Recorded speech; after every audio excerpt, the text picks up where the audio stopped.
Goddess Georgia Peach, your host with the gorgeous goat herself.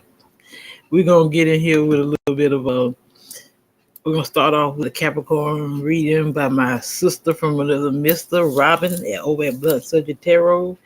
And follow up, we're gonna listen to some of the Secret Teachers of All Ages by Manly P. Hall. Now, without further ado, let's get it.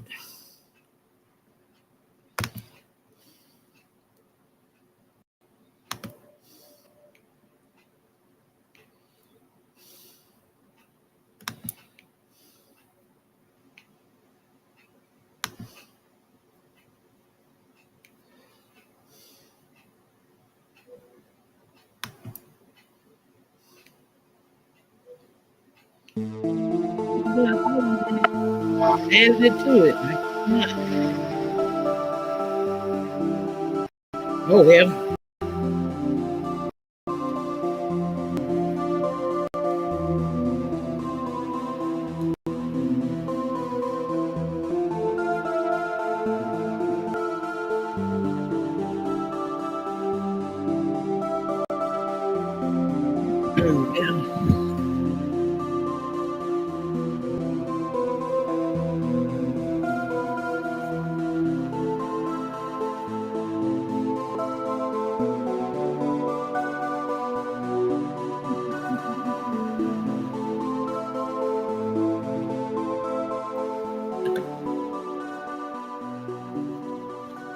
Oh, yeah.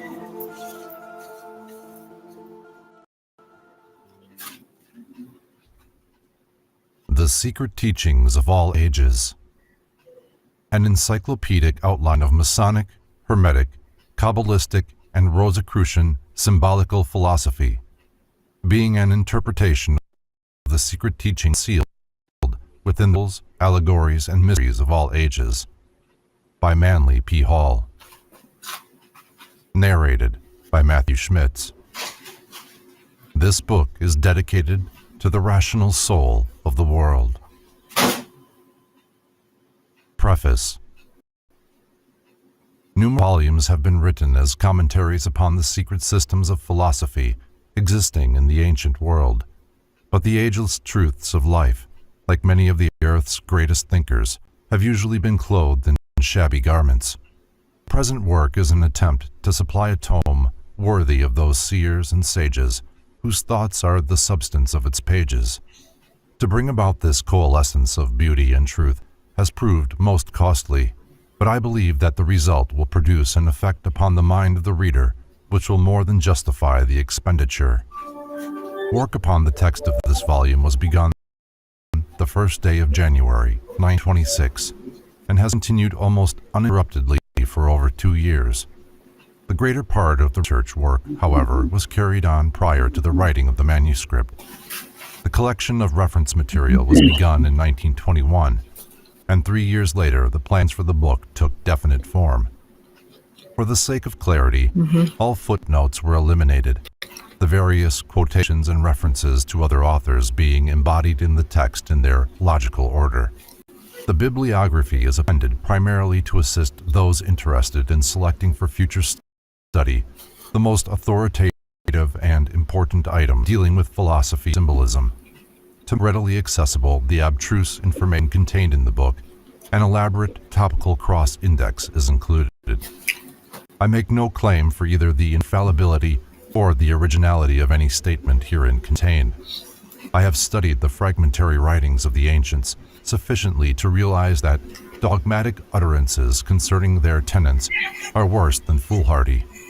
Traditionalism is the curse of modern philosophy, particularly that of the European schools. While many of the statements contained in this treatise may appear at first wildly fantastic, I have sincerely endeavored to refrain from haphazard metaphysical speculation, presenting the material as far as possible in the spirit rather than the letter of the original authors. By assuming responsibility only for the mistakes which may appear herein, I hope to escape the accusation of plagiarism, which has been directed against nearly every writer on the subject of mystical philosophy.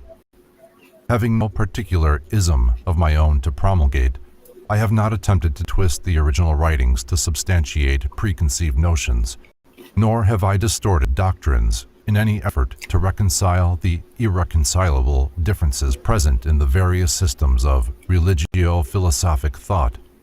The entire theory of the book is diametrically opposed to the modern method of thinking, for it is concerned with subjects openly ridiculed by the sophists of the 20th century. Its true purpose is to introduce the mind of the reader to a hypothesis of living wholly beyond the pale of materialistic theology, philosophy, or science. The mass of abstruse material between its covers is not susceptible to perfect organization. So far as possible, related topics have been together. Rich as the English language is in means of expression, it is curiously lacking in terms suitable to the conveyance of abstract philosophical premises. A certain intuitive grasp of the subtler meanings concealed within groups of inadequate words is necessary, therefore, to an understanding of the ancient mystery teachings. Although the majority of the items in the bibliography are in my own library, I wish to acknowledge gratefully the assistance rendered by the public libraries of San Francisco and Los Angeles, the libraries of the Scottish Rite in San Francisco and Los Angeles, the libraries of the University of California in Berkeley and Los Angeles, the Mechanics Library in San Francisco, and the Cortona Theosophical Library at Ojai, California. Special recognition for their help is also due to the following persons: Mrs. Max Heindel, Mrs. Alice Palmer Henderson, Mr. Ernest Dawson and staff, Mr. John Howell, Mr. Paul Elder, Mr. Philip Watson Hackett, and Mr. John R. Ruxell. Single books were lent by other persons and organizations, to whom thanks are also given. The matter of translation was the greatest single task in the research work incident to the preparation of this volume. The necessary German translations, which required nearly 3 years, were generously undertaken by Mr. Alfred Berry, who declined all remuneration for his labor. The Latin, Italian, French, and Spanish translations were made by Professor Homer P. Earle. The Hebrew text was edited by Rabbi Jacob M. Alcow. Miscellaneous short translations and checking also were done by various individuals. The editorial work was done under the supervision of Dr. C. B. Rowlingson, through whose able efforts literary order was often brought out of literary chaos. Special recognition is also due the services rendered by Mr. Robert B. Tummins of the staff of H.S. Crocker Company, Incorporated, to whom were assigned the technical difficulties of the text matter into its allotted space.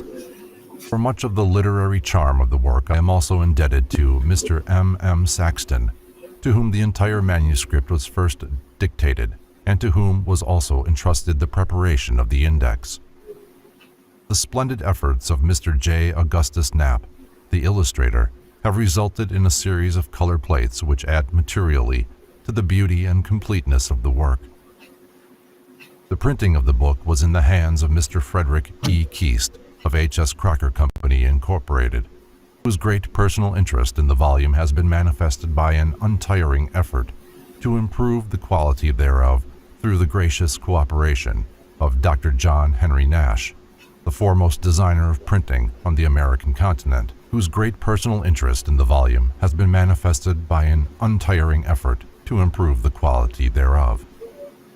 Through the gracious cooperation of Dr. John Henry Nash, the foremost designer of printing on the American continent, the book appears in a unique and appropriate form, embodying the finest elements of the printer's craft.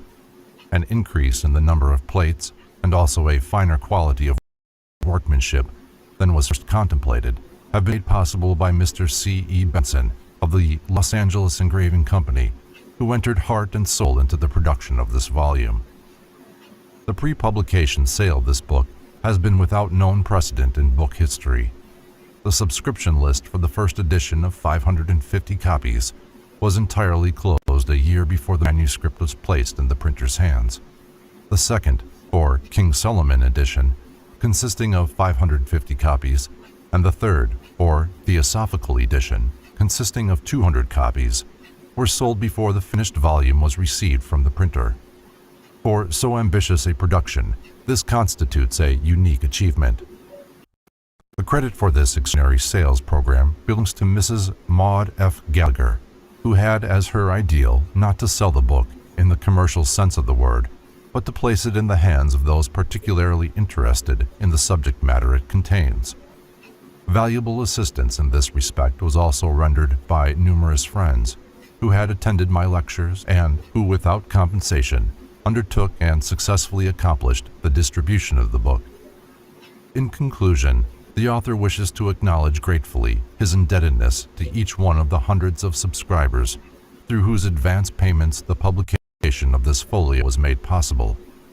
To undertake the enormous expense involved was entirely beyond his individual means, and those who invested in the volume had no assurance of its production and no security other than their faith in the integrity of the writer. I sincerely hope that each reader will profit from the perusal of this book, even as I have profited from the writing of it. The years of labor and thought expended upon it have meant much to me. The research work discovered to me many great truths. The writing of it discovered to me the laws of order and patience. The printing of it discovered to me new wonders of the arts and crafts. And the whole enterprise has discovered to me a multitude of friends whom otherwise I might never have known. And so, in the words of John Bunyan, I penned it down until at last it came to be, for length and breadth, the bigness which you see. Manly P. Hall, Los Angeles, California, May 28, 1928. Introduction. Philosophy is the science of estimating values. The superiority of any state or substance over another is determined by philosophy. By assigning a position of primary importance to what remains when all that is secondary has been removed, philosophy thus becomes the true index of priority or emphasis in the realm of speculative thought. The mission of philosophy a priori is to establish the relation of manifested things to their invisible ultimate cause or nature. Philosophy, writes Sir William Hamilton, has been defined as the science of things divine and human, and of the causes in which they are contained. Cicero. The science of effects by their causes. Hobbes. The science of sufficient reasons. Leibniz. The science of things possible, inasmuch as they are possible. Wolff. The science of things evidently deduced from first principles. Descartes. The science of truths, sensible and abstract. De Condillac. The application of reason to its legitimate objects. Tennemann. The science of the relations of all knowledge to the necessary ends of human reason. Kant. The science of the original form of the ego or mental self. Krug. The science of sciences. Fichte. The science of the absolute. Von Schelling. The science of the absolute indifference of the ideal and real. Von Schelling. Or the identity of identity and non-identity. Hegel. See lectures on metaphysics and logic. The 6 headings under which the disciplines of philosophy are commonly classified are: metaphysics, which deals with such abstract subjects as cosmology, theology, and nature of being; logic, which deals with the laws governing rational thinking, or, as it has been called, the doctrine of fallacies; ethics, which is the science of morality, individual responsibility, and character, concerned chiefly with an effort to determine the nature of good; psychology, which is devoted to investigation and classification of those forms of phenomena referable to a mental origin; epistemology, which is the science concerned primarily with the nature of knowledge itself and the question of whether it may exist in an absolute form; and aesthetics, which is the science of the nature of and the reactions awakened by the beautiful, the harmonious, the elegant, and the noble. Plato regarded philosophy as the greatest good ever imparted by divinity to man. In the 20th century, however, it has become a ponderous and complicated structure of arbitrary and irreconcilable notions. yet each substantiated by almost incontestable logic. The lofty theorems of the old academy, which Iamblichus likened to the nectar and ambrosia of the gods, have been so adulterated by opinion, which Heraclitus declared to be a falling sickness of the mind, that the heavenly mead would now be quite unrecognizable to this great Neoplatonist. Convincing evidence of the increasing superficiality of modern scientific and philosophic thought is its persistent drift towards materialism. When the great astronomer Laplace was asked by Napoleon why he had not mentioned God in his Traité de la Mécanique Céleste, the mathematician naively replied, "Sire, I had no need for that hypothesis." In his treatise on atheism, Sir Francis Bacon tersely summarizes the situation thus: "A little philosophy bringeth man's mind to atheism, but depth in philosophy bringeth men's minds about to religion." The metaphysics of Aristotle opens with these words: "All men naturally desire to know." To satisfy this common urge, the unfolding human intellect has explored the extremities of imaginable space without and the extremities of imaginable self within, seeking to estimate the relationship between the one and the all, the effect and the cause, nature and the groundwork of nature, the mind and the source of the mind, the spirit and the substance of the spirit, the illusion and the reality. An ancient philosopher once said, "He who has not even a knowledge of common things is a brute among men. He who has an accurate knowledge of human concerns alone is a man among brutes. But he who knows all that can be known by intellectual energy is a god among men." Man's status in the natural world is determined, therefore, by the quality of his thinking. He whose mind is enslaved to his bestial instincts is philosophically not superior to the brute. He whose rational faculties ponder human affairs is a man, and he whose intellect is elevated to the consideration of divine realities is already a demigod, for his being partakes of the luminosity with which his reason has brought him into proximity. In his encomium of the science of sciences, Cicero is led to exclaim, "O philosophy, life's guide, O searcher out of virtue and expeller of vices, what could we and every age of men have been without thee? Thou hast produced cities. Thou hast called men scattered about into the social enjoyment of life." In this age, the word philosophy has little meaning unless accompanied by some other qualifying term. The body of philosophy has been broken up into numerous isms, more or less antagonistic, which have become so concerned with the effort to disprove each other's fallacies that the sublimer issues of divine order and human destiny have suffered deplorable neglect. The ideal function of philosophy is to serve as the stabilizing influence in human thought. By virtue of its intrinsic nature, it should prevent man from ever establishing unreasonable codes of life. Philosophers themselves, however, have frustrated the ends of philosophy by exceeding in their wool-gathering those untrained minds whom they are supposed to lead in the straight and narrow path of rational thinking. To list and classify any but the more important of the now recognized schools of philosophy is beyond the space limitations of this volume. The vast area of speculation covered by philosophy will be appreciated best after a brief consideration of a few of the outstanding systems of philosophic discipline which have swayed the world of thought during the last 26 centuries. The Greek school of philosophy had its inception with the 7 immortalized thinkers upon whom was first conferred the appellation of Sophos, the wise. According to Diogenes Laertius, these were Thales, Solon, Chilon, Pittacus, Bias, Cleobulus, and Periander. Water was conceived by Thales to be the primal principle or element upon which the earth floated like a ship, and earthquakes were the result of disturbances in this universal sea. Since Thales was an Ionian, the school perpetuating his tenets became known as the Ionic. He died in 546 BC and was succeeded by Anaximander, who in turn was followed by Anaximenes, Anaxagoras, and Archelos, with whom the Ionic school ended.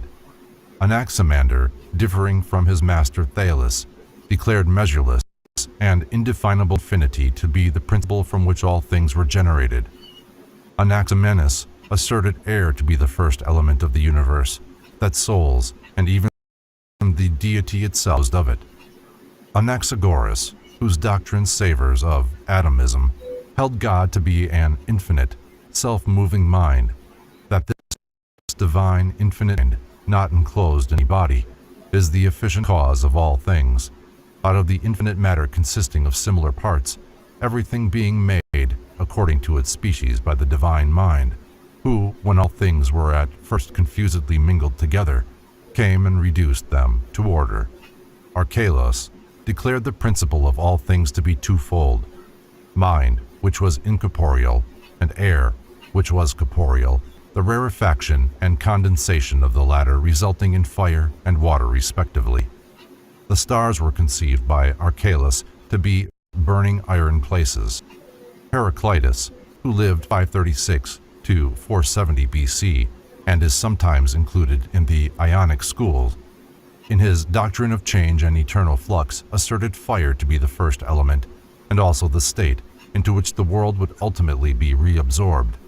The soul of the world he regarded as an exhalation from its humid parts, and he declared the ebb and flow of the sea to be caused by the sun.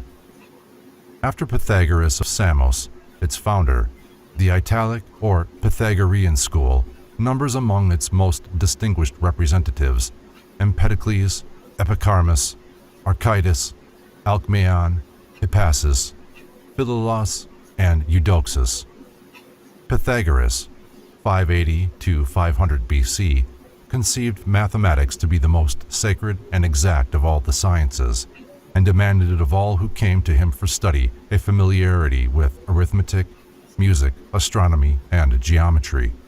He laid special emphasis upon the philosophic life as a prerequisite to wisdom.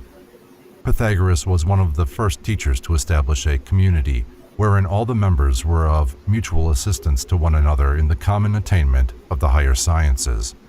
He also introduced the discipline of retrospection as essential to the development of the spiritual mind. Pythagoreanism may be summarized as a system of metaphysical speculation concerning the relationships between numbers and the causal agencies of existence.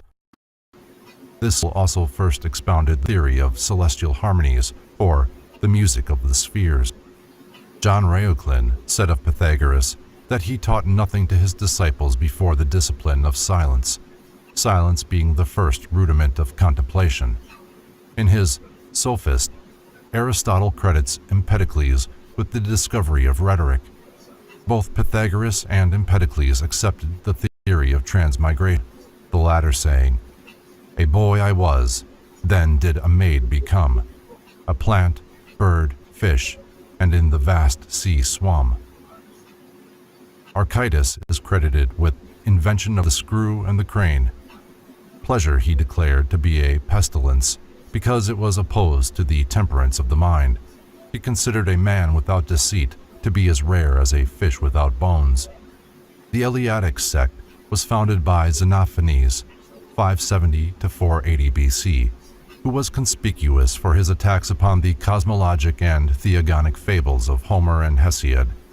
Xenophanes declared that God was one and incorporeal, in substance and figure round, in no way resembling man, that he is all sight and all hearing, but breathes not, that he is all things, the mind and wisdom, not generate, but eternal, impassible, immutable, and rational.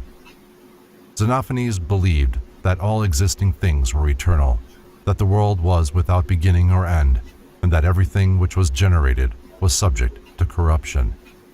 He lived to great age and is said to have buried his sons with his own hands. Parmenides studied under Xenophanes, but never entirely subscribed to his doctrines. Parmenides declared the senses to be uncertain and reason the only criterion of truth. He first asserted the earth to be round and also divided its surface into zones of heat and cold. Babbitt's atom. From Babbitt's Principles of Light and Color. Since the postulation of the atomic theory by Democritus, Many efforts have been made to determine the structure of atoms and the method by which they unite to form various elements. Even science has not refrained from entering this field of speculation and presents for consideration most detailed and elaborate representations of these minute bodies. By far the most remarkable conception of the atom evolved during the last century is that produced by the genius of Dr. Edwin D. Babbitt, and which is reproduced herewith. The diagram is self-explanatory. It must be borne in mind that this apparently massive structure is actually minute as to defy analysis. Not only did Dr. Babbitt create this form of the atom, but he also contrived a method whereby these particles could be grouped together in an orderly manner and thus result in formation of molecular bodies.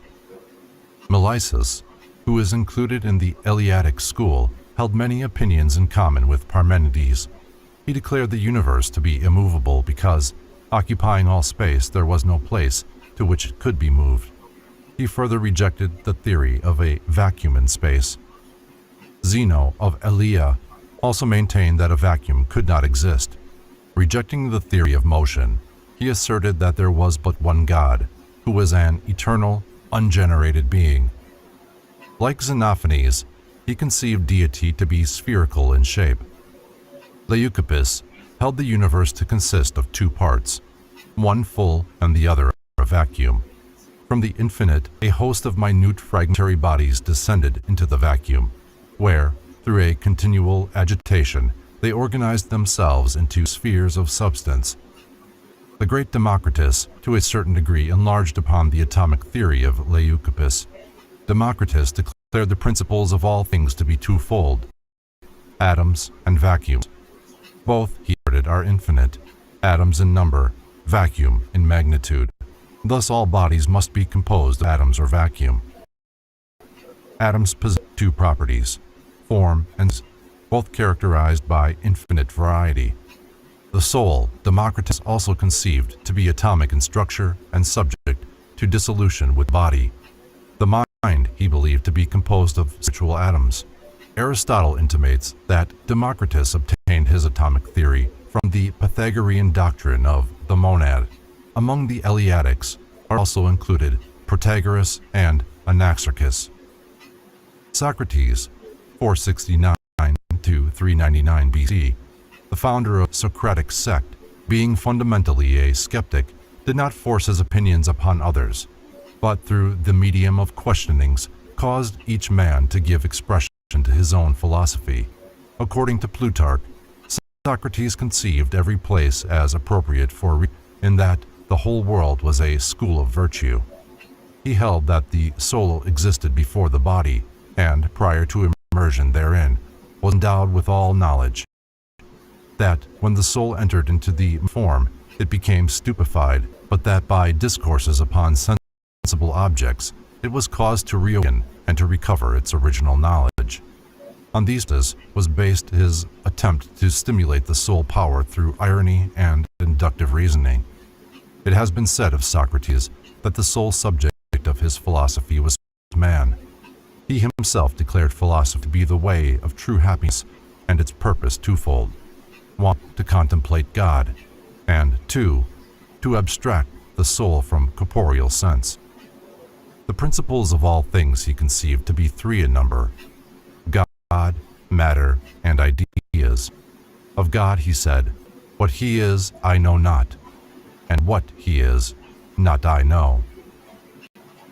Matter he defined as the subject of generation and corruption, idea as an incorruptible substance, the intellect of God. Wisdom he considered the sum of the virtues. Among the prominent members of the Socratic sect were Xenophon, Aeschines, Crito, Simon, Glauco, Simmias, and Sabis. Professor Zeller, the great authority on ancient philosophies, has recently declared the writings of Xenophon relating to Socrates to be forgeries.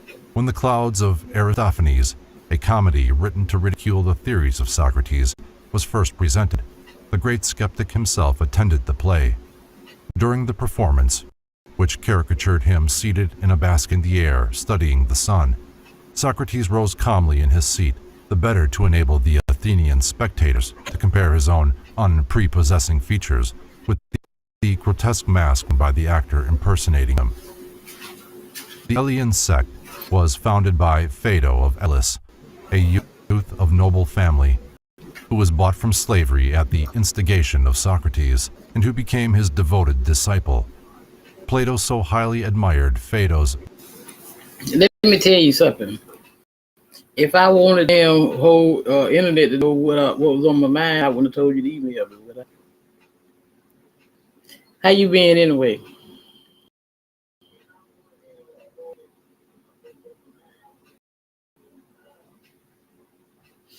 I supposed to be doing a show. Dog Philly probably Friday. I got to try to figure out what time I want to do it and what subject. And I'm thinking, you know what? This might be a good topic right here for us to talk on, because I know Big Dog Philly will have a field day with this book here. What do you think?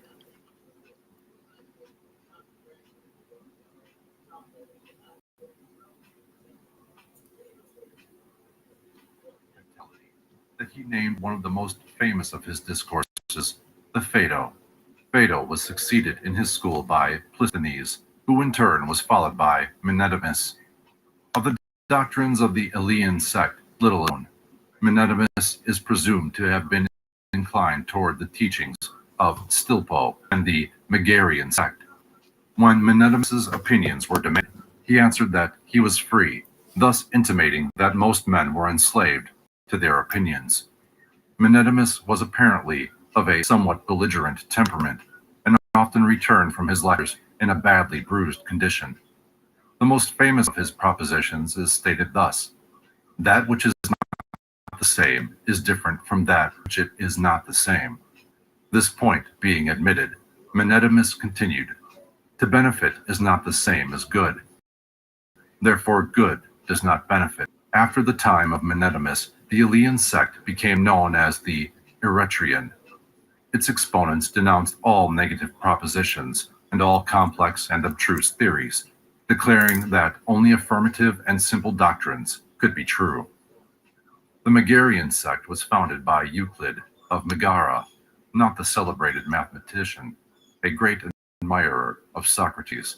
The Athenians passed decreeing death to any citizen of Megara found in the city of Athens. Nothing daunted, Euclid donned men's clothing and went at night to study with Socrates. After the cruel death of the teacher, the disciples of Socrates, fearing a similar fate, fled to Megara, where they were entertained with great honor by Euclid. The Megarian school accepted the Socratic doctrine that virtue is wisdom, adding to it the Eleatic concept that goodness is absolute unity and all change and illusion of senses. Euclid maintained that good has no opposite, and therefore evil does not exist. Being asked about the nature of the gods, he declared himself ignorant of their disposition, save that they hated curious persons. The Megarians are occasionally included among the dialectic philosophers. Euclid, who died 374 BC, was succeeded in his school by Eubulides, among whose disciples were Alexinus and Apollonius Cronus. Euphantus, who lived to great age and wrote many tragedies, was among the foremost followers of Eubulides. Diodorus is usually included in the Megarian school, having heard Eubulides' lecture. According to legend, Diodorus died of grief because he could not answer instantly certain questions asked him by Stilpo, at one time master of the Megarian school. Diodorus held that nothing can be moved, since to be moved and taken out of the place in which it is and put into the place where it is not, which is impossible because all things must always be in the places where they are. The Cynics were a sect founded by Antisthenes of Athens, 444 to 365 BC, a disciple of Socrates.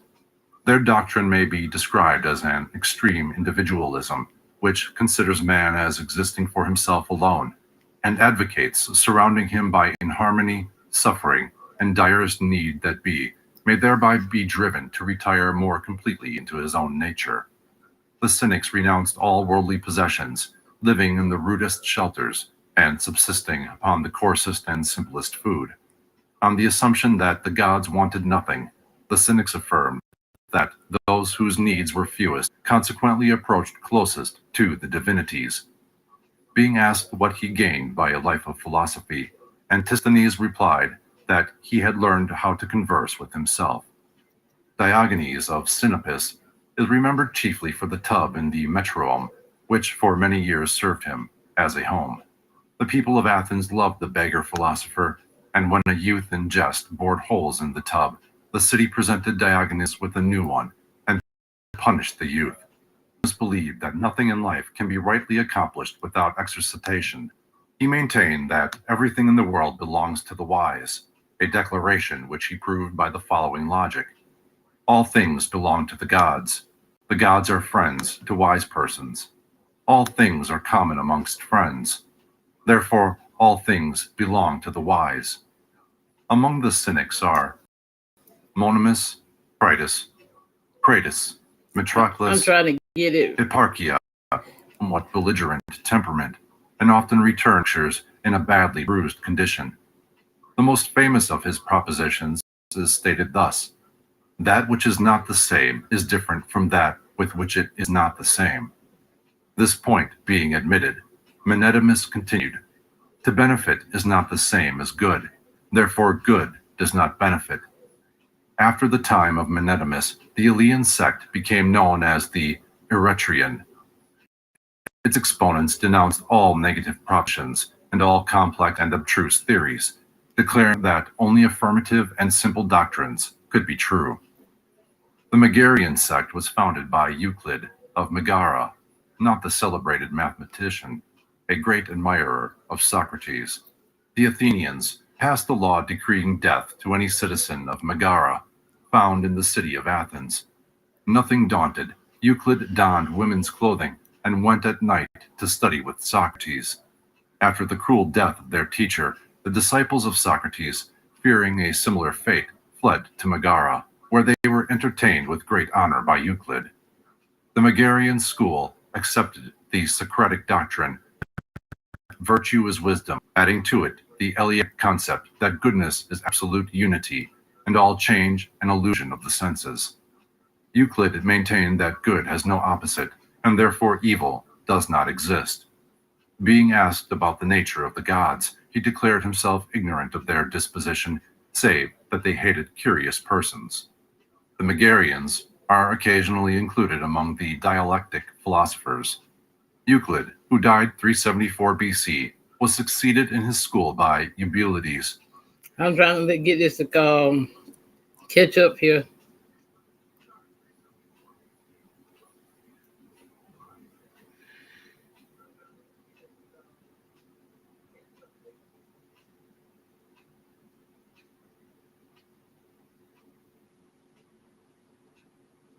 But give me a minute, y'all. I wanted to catch up to where it's supposed to be at.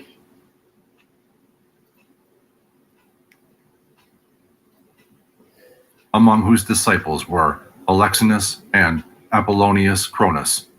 Euphantus, who lived to great age and wrote many tragedies, was among the foremost followers of Eubulides. Diodorus is usually included in the Megarian school, having heard Eubulides' lecture. According to legend, Diodorus died of grief because he could not answer instantly certain questions asked him by Stilpo, at one time master of the Megarian school. Diodorus held that nothing can be moved, since to be moved it must be taken out of the place in which it is and put in place where it is not, which is impossible because all things must always be in the places where. The Cynics were a sect founded by Antisthenes of Athens, 444 to 365 BC, a disciple of Socrates. Hold on, I can't see what you're saying. Their doctrine may be described as an extreme individualism, which considers man as existing for himself alone, and advocates surrounding him by inharmony, suffering, and direst need that be, may thereby be driven to retire more completely into his own nature. The Cynics renounced all worldly possessions, living in the rudest shelters, and subsisting upon the coarsest and simplest food. Get a pen and a piece of paper. I'll drop my number in the comment section. Let me know when you write it down so I can remove it. On the assumption that the gods wanted nothing, the cynics affirmed that those whose needs were fewest consequently approached closest to the divinities. Being asked what he gained by a life of philosophy, Antisthenes replied that he had learned how to converse with himself. Diogenes of Sinope is remembered chiefly for the tub in the Metrodrome, which for many years served him as a home. The people of Athens loved the beggar philosopher, and when a youth in jest bored holes in the tub, the city presented Diogenes with a new one and punished the youth. Diogenes believed that nothing in life can be rightly accomplished without exercitation. He maintained that everything in the world belongs to the wise, a declaration which he proved by the following logic. All things belong to the gods are to wise persons. All things are common amongst friends. Therefore, all things belong to the wise. Among the cynics are Monimus, Onesicritus, Cratus, Metroclus, Hipparchia, who married Cratus, Menipus, and Menedemus. The Cyrianic sect, founded by Aristippus of Cyrene, 435 to 356 BC, promulgated the doctrine of hedonism.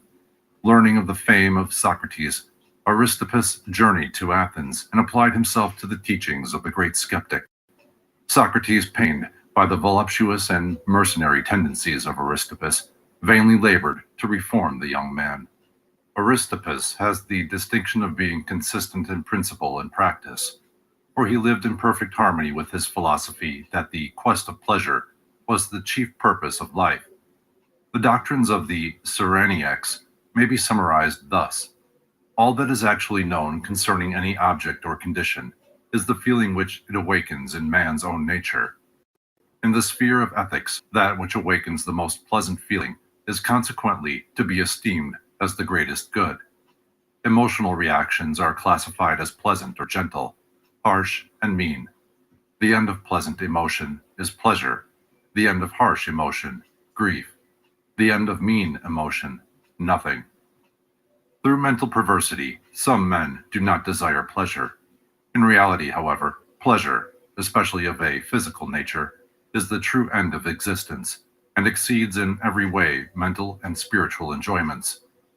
Pleasure, furthermore, is limited wholly to the moment. Now is the only time. The past cannot be regarded without regret, and the future cannot be faced without misgiving. Therefore, neither is conducive to pleasure. No man should grieve, for grief is the most serious of all diseases. Nature permits man to do anything he desires. He is limited only by his own laws and customs. A philosopher is one free from envy, love, and superstition, and whose days are one long round of pleasure. Indulgence was thus elevated by Aristippus to the chief position among the virtues. He further declared philosophers to differ markedly from other men in that they alone would not change the order of their lives if all the laws of men were abolished. Among prominent philosophers influenced by the Cyrenaic doctrines were Hegesias, Anicetus, Theodorus, and Bion. The sect of the academic philosophers instituted by Plato, 427 to 347 BC, was divided into three major parts: the Old, the Middle, and the New Academy. Among the old academics were Speusippus, Xenocrates, Polemon, Cratus, and Crantor. Arcesilaus instituted the Middle Academy, and Carneades found new. Chief among the masters of Plato was Socrates. Plato traveled widely and was initiated by the Egyptians into the profundities of Hermetic philosophy. He also derived much from the doctrines of the Pythagoreans. Cicero describes the threefold constitution of Platonic philosophy as comprising ethics, physics, and dialectics. Plato defined good as threefold in character: good in the soul, expressed through the virtues; good in the body, expressed through the symmetry and endurance of the parts; and good in the external world, expressed through social position and companionship. In the Book of Speusippus on Platonic definitions, that great Platonist thus defines God: a being that lives immortally by means of himself alone, sufficing for his own blessedness, the eternal essence, cause of its own goodness. According to Plato, the One is the term most suitable for defining the Absolute, since the whole precedes the parts, and diversity is dependent on unity, but unity not on diversity. The One, moreover, is before being, for to be is an attribute or condition of the One. Platonic philosophy is based upon the postulation of three orders of being: that which moves unmoved, that which is self-moved, and that which is moved. That which is immovable but moves is anterior to that which is self-moved, which likewise is anterior to that which it moves.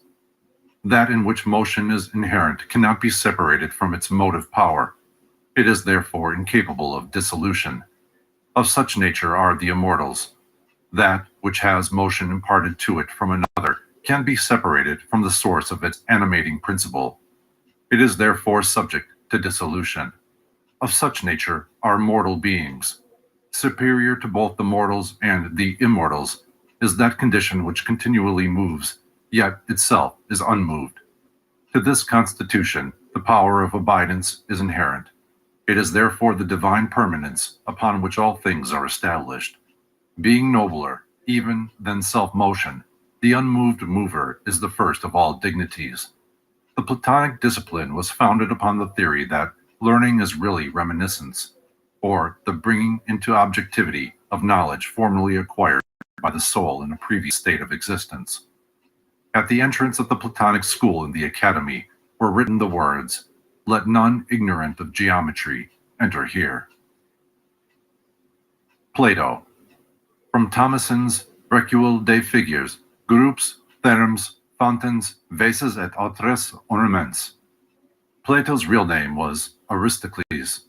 When his father brought him to study with Socrates, the great skeptic declared that on the previous night he had dreamed of a white swan, which was an omen that his new disciple was to become one of the world's illumined. There is a tradition that the immortal Plato was sold as a slave by the king of Sicily. After the death of Plato, his disciples separated into two groups. One, the academics, continued to meet in the academy where once he had presided. The other, the Peripatetics, removed to the Lyceum under the leadership of Aristotle, 384 to 322 BC. Plato recognized Aristotle as his greatest disciple, and, according to Philoponus, referred to him as the mind of the school. If Aristotle were absent from the lectures, Plato would say, "The intellect is not here." Of the prodigious genius of Aristotle, Thomas Taylor writes in his introduction to The Metaphysics, "When we consider that he was not only well acquainted with every science, as his works abundantly evince, but that he wrote on almost every subject which is comprehended in the circle of human knowledge, and this with matchless accuracy and skill, we know not which to admire most, the penetration or extent of his mind." Of the philosophy of Aristotle, the same author says, "The end of Aristotle's moral philosophy is perfection through the virtues, and the end of his contemplative philosophy a union with the one principle of all things." Aristotle conceived philosophy to be twofold, practical and theoretical. Practical philosophy embraced ethics and politics, theoretical philosophy, physics and logic. Metaphysics he considered to be the science concerning that substance which has the principle of motion and rest inherent to itself. To Aristotle, the soul is that by which man first lives, feels, and understands. Hence, to the soul he assigned three faculties: nutritive, sensitive, and intellective. He further considered the soul to be twofold, rational and irrational, and in some particulars, elevated the sense perceptions above the mind. Aristotle defined wisdom as the science of first causes. The four major divisions of his philosophy are dialectics, physics, ethics, and metaphysics. God is defined as the first mover, the best of beings, an immovable substance separate from sensible things, void of corporeal quantity, without parts and indivisible. Platonism is based upon a priori reasoning, Aristotelianism upon a posteriori reasoning. Aristotle taught his pupil, Alexander the Great, to feel that if he had not done a good deed, He had not reigned that day. Among his followers were Theophrastus, Strato, Lyco, Aristo, Critolus, and Diodorus. Of skepticism, as propounded by Pyrrho of Elis, 365 to 275 BC, and by Timon, Sextus Empiricus said that those who seek must find or deny they have found or can find, or persevere in the inquiry. Those who suppose they have found truth are called dogmatists. Those who think it incomprehensible are the academics. Those who still seek are the skeptics. The attitude of skepticism towards the knowable is summed up by Sextus Empiricus in the following words. But the chief ground of skepticism is that, to every reason, there is an opposite reason equivalent, which makes us forbear to dogmatize. The skeptics were strongly opposed to the dogmatists, and were agnostic in that they held the accepted theories regarding deity to be self-contradictory and undemonstrable. How, asked the skeptic, can we have indubitate knowledge of God, knowing not his substance, form, or place? For, while philosophers disagree irreconcilably on these points, their conclusions cannot be considered as undoubtedly true. Since absolute knowledge was considered unattainable, the skeptics declared the end of their discipline to be in opinionatives, in disturbance, in impulsives, moderation, and in disquietives, suspension. The sect of the Stoics was founded by Zeno, 340 to 265 BC, the Cetian, who studied under Cratius, the Cynic, from which sect the Stoics had their origin. Zeno was succeeded by Cleanthes, Chrysippus, Zeno of Tarsus, Diogenes, Antipater, Panatius, and Posidonius. Most famous of the Roman Stoics are Epictetus and Marcus Aurelius. The Stoics were essentially pantheists, since they maintained that as there is nothing better than the world is God. Zeno declared that the person of the world is diffused throughout it as seed. Stoicism is a materialistic philosophy, enjoining voluntary resignation to natural law. Chrysippus maintained that good and evil being contrary, both are necessary since each sustains the other. The soul was regarded as a body distributed throughout the physical form and subject to dissolution with it. Though some of the Stoics held that wisdom prolonged the existence of the soul, actual immortality is not included in their tenets. The soul was said to be composed of 8 parts, the 5 senses, the generative power, the vocal power, and an 8th, or hegemonic part. Nature was defined as God mixed throughout the substance of the world. All things were looked upon as bodies either corporeal or incorporeal. Problem of diversity. Kircher's Ars Magna Sciendi. In the above diagram, Kircher arranges 18 objects in 2 vertical columns, and then determines the number of arrangements in which they can be combined. By the same method, Kircher further estimates that 50 objects may be arranged in almost unlimited combinations. From this, it will be evident that infinite diversity is possible, for the countless parts of the universe may be related to each other in an incalculable number of ways, and through the various combinations of these limitless subdivisions of being, infinite individuality and infinite variety must inevitably result. Thus, it is further evident that life can never become monotonous or exhaust the possibilities of variety. Meekness marked the attitude of the Stoic philosopher. While Diogenes was delivering a discourse against anger, one of his listeners spat contemptuously in his face. Receiving the insult with humility, the great Stoic was moved to retort, "I am not angry, but am in doubt whether I ought to be so or not." Epicurus of Samos, 341 to 270 BC, was the founder of the Epicurean sect, which in many respects resembles the Cyrenaic, but is higher in its ethical standards. The Epicureans also posited pleasure as the most desirable state, but conceived it to be a grave and dignified state achieved through renunciation of those mental and emotional inconstancies which are productive of pain and sorrow. Epicurus held that as the pains of the mind and soul are more grievous than those of the body, so the joys of the mind and soul exceed those of the body. The Cyrenaics asserted pleasure to be dependent upon action or motion. The Epicurean claimed rest or lack of action to be equally productive of pleasure.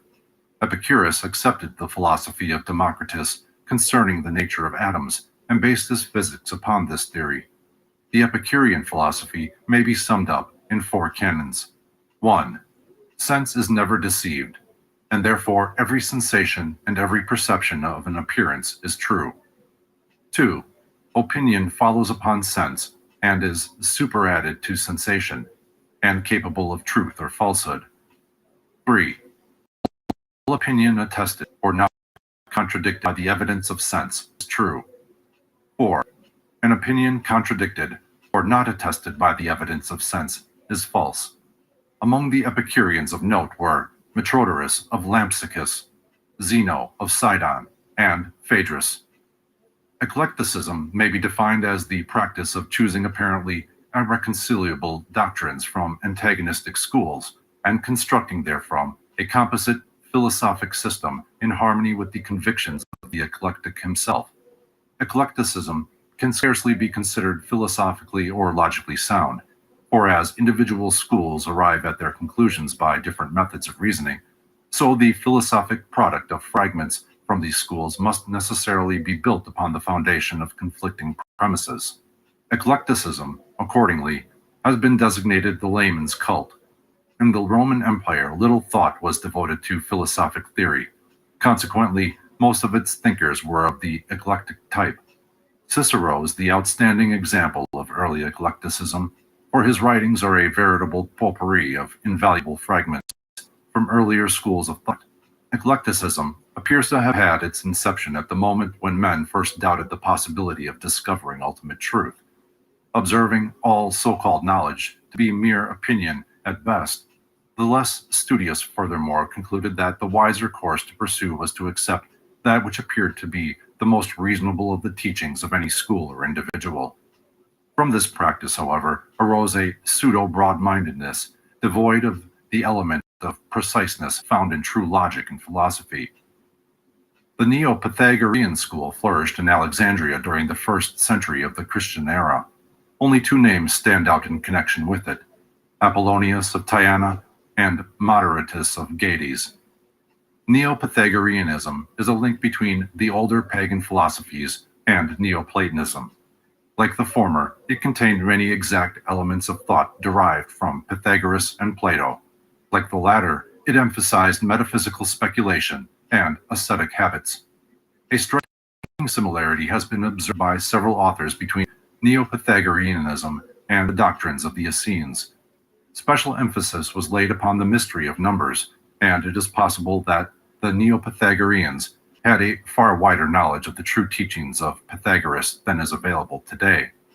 Even in the 1st century, Pythagoras was regarded more as a god than a man, and the revival of his philosophy was resorted to apparently in the hope that his name would stimulate interest in the deeper systems of learning.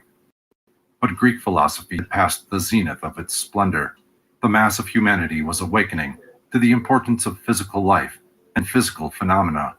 The emphasis upon earthly affairs, which began to assert itself later, reached maturity of expression in 20th century materialism and commercialism, even though Neoplatonism was to intervene and many centuries passed before this emphasis took definite form.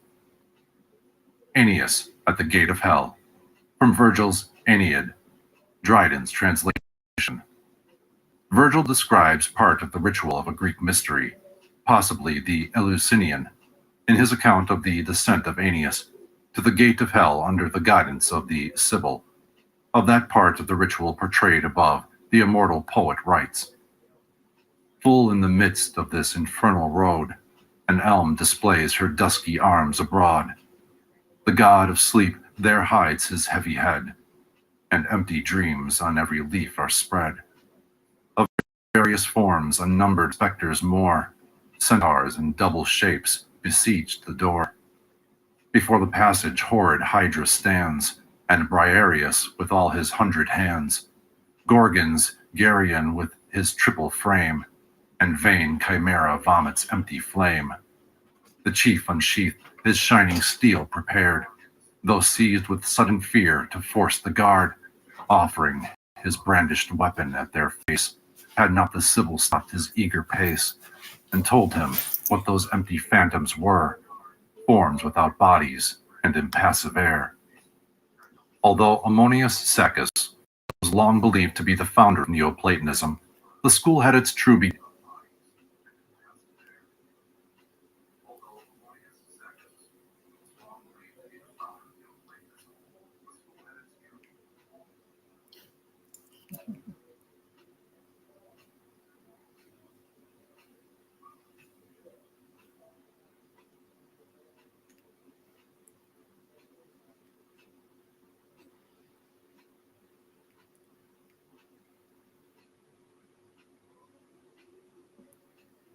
Hello Capricorn, and welcome to the Tarot Room. My name is Robin, and Cap, today we are going to be doing your love reading for the month of March 2023. We're going to find out what's coming towards you, what's happening, what you need to know, what messages you need to receive.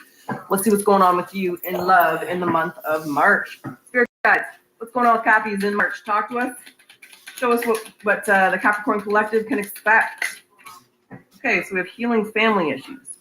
So your love life benefits as you forgive your parents. And children, your love life is being affected by children. Okay, so it looks like you have kids or the person you're dealing with has kids. Let's see what this is going on. Maybe it's fur babies. They can be a handful too and a lot of work, but let's see what's up. Spirit guys, what's this all about? Talk to us, allow us to understand the messages. What's going on in March? And Kat, for those of you who are interested, I am doing personal readings. If you want one, the link is in the description box below.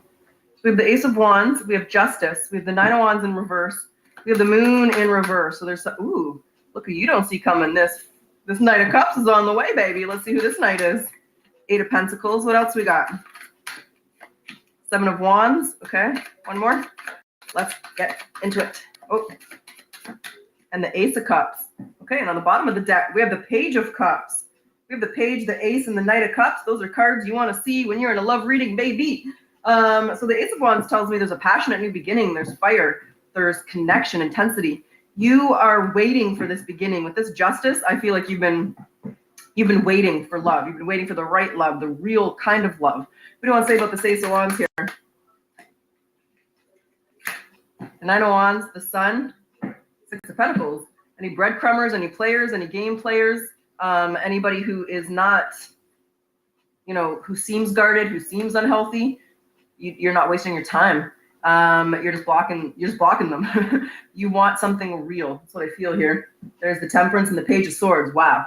You've been patient. You've definitely been patient. You've definitely been waiting for love here, Cap. So I'm tapped into a single collective here who's waiting for love. You're waiting for the right kind of love. You're waiting for real love. Yeah, there's the Queen of Swords.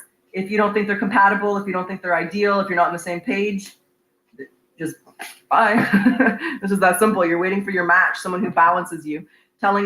Seeing that we have Justice here and all these cups definitely coming through in the month of March. You sound, but in a sense, like I feel like you felt hopeless, like you're never going to find that person. The Nine of Wands, like a hopeless feeling. Yeah, Nine of Pentacles in reverse and the Page of Cups. So you might have run into a lot of people who were dependent on other people, who had addictions, who weren't as independent as you. You don't want someone who, wants you for your money or wants you because you're secure, right? You want someone who wants you for your heart, for who you are. And if you do have children, obviously you want to make sure you're dealing with the right person. You don't want, like a drug addict or something coming near your kids, right? You want to make sure that it's a stable person. But you felt hopeless here, very hopeless.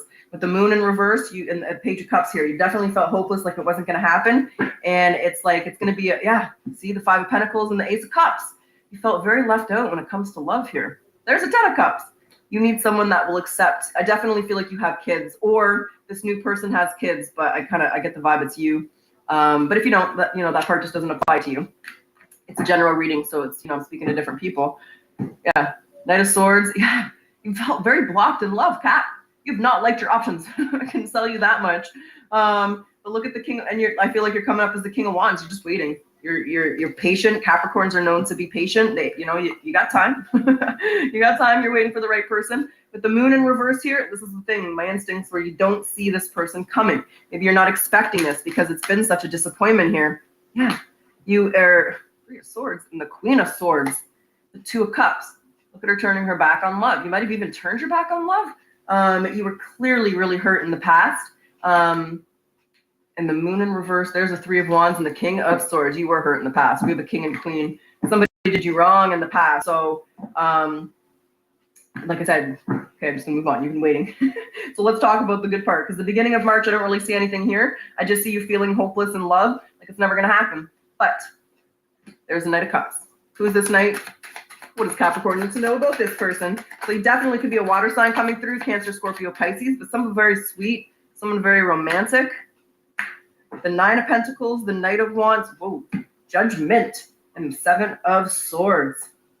This person's going to be really smart with their words. They're very independent. There's going to be a lot of passion here. Not only are they sweet and romantic, but there's a lot of passion. And look at him looking right over at Judgment. So I feel like they know that you mean business. They know that you're not looking, you're looking for something serious. And they are. With the 9 of Pentacles, the Knight of Wands here. There might be, let's find out what this is though. The Knight of Wands, 7 of Swords, because there could be, yeah, there's the Page of Wands. I feel like they're saying all the right things. There's a King of Cups, and you're wondering if they're, wow, how many people you've got coming through here, Capricorn. Look at this. You have a couple of people coming through here, not just one option, but 2. So we have a King of Cups, and I've been getting this a lot in your readings. So March is the month that these options are coming through for you. The King of Pentacles, the King of Cups, water sign, another earth sign like yourself, Taurus, Virgo, Capricorn, you're getting a lot of attention. So your patience has paid. Oh, look at the Ace of Wands here. So I do believe there could be an age difference, because we do have a couple of pages here, but the Page of Wands is a lot of flirting. It's a lot of excitement. It's a lot of, texting, phone calls. So expect to be romanced in the month of March here. You got some options. And look at the 7 of Wands. You're trying to figure out who it is, pulling yourself back, figuring out who do I want to work with. So the Knight of Swords, I feel like some of them really, I feel like they want to, oh, I cut on him again. So what's with it? You're running, look at this. You're running away from being alone right into a committed relationship. There's a 2 of Pentacles. Decisions. You got yourself a choice. And I don't think you expect this choice to be coming in them. There's the Page of Wands again. Wow. Capricorn. Look at this, the Tower. You're going to be blown away. One of these is your soulmate. So I think that you're going to know right away which one is the right option for you. But, you might question your intuition, or you're just going to get to know them to make sure. So I see them trying to rush it. I see you taking it slow. The Tower means you're caught off guard. You're surprised by this. You're not really expecting these good options. Death and the 10 of Wands. You have been, this might even be a big burden for you, having to choose between these people. 2 of Wands. Yeah, look at you trying to decide where to go, what direction to take. So the 7 of Wands is clear. You're there they are telling you they want you, they want to date you, they want to dine you, they want to get to know you, they want to work on this. And what do you want to say about the Ace of Cups? Does Capricorn make the 9 of Pentacles? The 3 of Pentacles. Wow, you're coming up in a really good light here. So I feel like you have taken the time to heal yourself. There's justice. The universe is rewarding you for all your hard work. There's the Ace of Pentacles. Ace and the 2 aces. There's your 2 options. So, and there's a Knight of Swords. Are you like freaking out? Oh my God, who do I choose? What do I do? I'm stressing. So Cappy, at the end of March, I still see you single. You're single and abundant. You're still trying to decide who are you gonna choose. There's your water sign. There's your earth sign again, right? So very interesting that you have that. There's a Knight of Swords. You got to make a choice. I feel like you might feel pressured here. There's you pulling back again. There's them fighting for your love, fighting for your attention. They probably know they got other options here, So you got options coming out the wahoo here in the month of March. Let's get a few oracles. I don't see you making a decision in March. I just see you trying to figure out what's the best move, what's the best direction. You got this guy pouring his heart on his sleeve. You got this guy who meets you and thinks that you're magical. They could be girls or just dudes on these cards, right? So you have 2 options. You have 2 people who are really quite interested in you. And if you have kids, then obviously you have to take the time to make the right choice, because you don't want, you don't want like a drug addict or something coming to your kids, whoever I'm reading for. Maybe you do want a drug addict coming to your kids, but whatever. Let's see. Spirit guides, what does Capricorn need to surrender to in March when it comes to this decision here? Surrender to complete healing. So open fully to the loving, compassionate forces of the universe that support your physical, emotional, and spiritual healing. There's definitely a lot of healing here. And inner peace. Cultivate inner peace on a daily basis. In quiet, meditative moments, focus on the stillness within and enjoy this inner refuge. Others will feel your good vibes and your life will flow more easily. What is a spirit animal to help the cafes in the month of March? Boundaries. Ooh, stand your ground. So set healthy boundaries, and when you make your choice, just dropped my energy oracle cards over here. That was weird. These cards popped out. So I'm not gonna take them, but I'm gonna see what they say. We have Deceit and Second Chakra, Archangel Ariel. Okay. So don't lie to yourself about which one's the better option. But let's see what that means. Spirit guides, what's the energy oracle message here for Cat? It can help them make this choice. They got options. They got people wanting their attention. Angel of Strength. Okay, Envy. But Envy's in reverse, and Rest and Rejuvenation. You might have even felt like in the past, like frustrated that you weren't finding the right person. But Angel of Strength is, like, look at this lion. There's a lot of chemistry, I feel, between you and one of these options. It's just telling you to keep your eye on the prize. Envy means that you see the golden city. So things have changed. You've gone from kind of feeling sorrow, feeling hopeless, feeling like it's never going to happen, to, following the Elebic road to the golden city here. We're in Oz, baby, but you're finding love. That's a weird thing to say, but it's what I said. What is the Rest and Rejuvenation? The Thinking Woman. Okay, so make sure. You might feel pressured. I get this feeling of pressure, like it's like weighing down on my shoulders. You might feel pressured or a little stressed out with these options. So it's about taking the time back, silencing your mind, meditating, listening to binaural beats, but making the right choice for you. This lion doesn't do what's best for everybody else, right? He sits back and makes the decision for himself. So have the courage to do that, because it's finally happening for you. You finally are gonna like the options you have in front of you, and you got a difficult decision to make. So let's see what you need to let go of to help yourself make this. Spirit guides. Forget what has already been and wake up tomorrow to a paradise of your own creation. So who can give you the future that you want? Who wants the same future as you? Let's find out if you make a choice in April, because I don't see you making a choice here in March. I see you. I feel pressured. Like I feel like you feel pressured. You might not be used to having these options, like vying for your attention or something, or you just are not used to like having options you like. Let's see. Spirit guides, let's move these because they're going to be in the way. Where's Capricorn in April? What's the potential outcome? So when I say potential, there is always free will. You're going to make the choices you're going to make. And when I say outcome, where are you in April? Have you made the choice? Have you chosen an option? Are they both still here? Is somebody new in the picture? Okay, let's see here. Whoa. Eight of Swords is, he's upright still. There's a King of Wands. Who the hell is this king? Where'd he come from?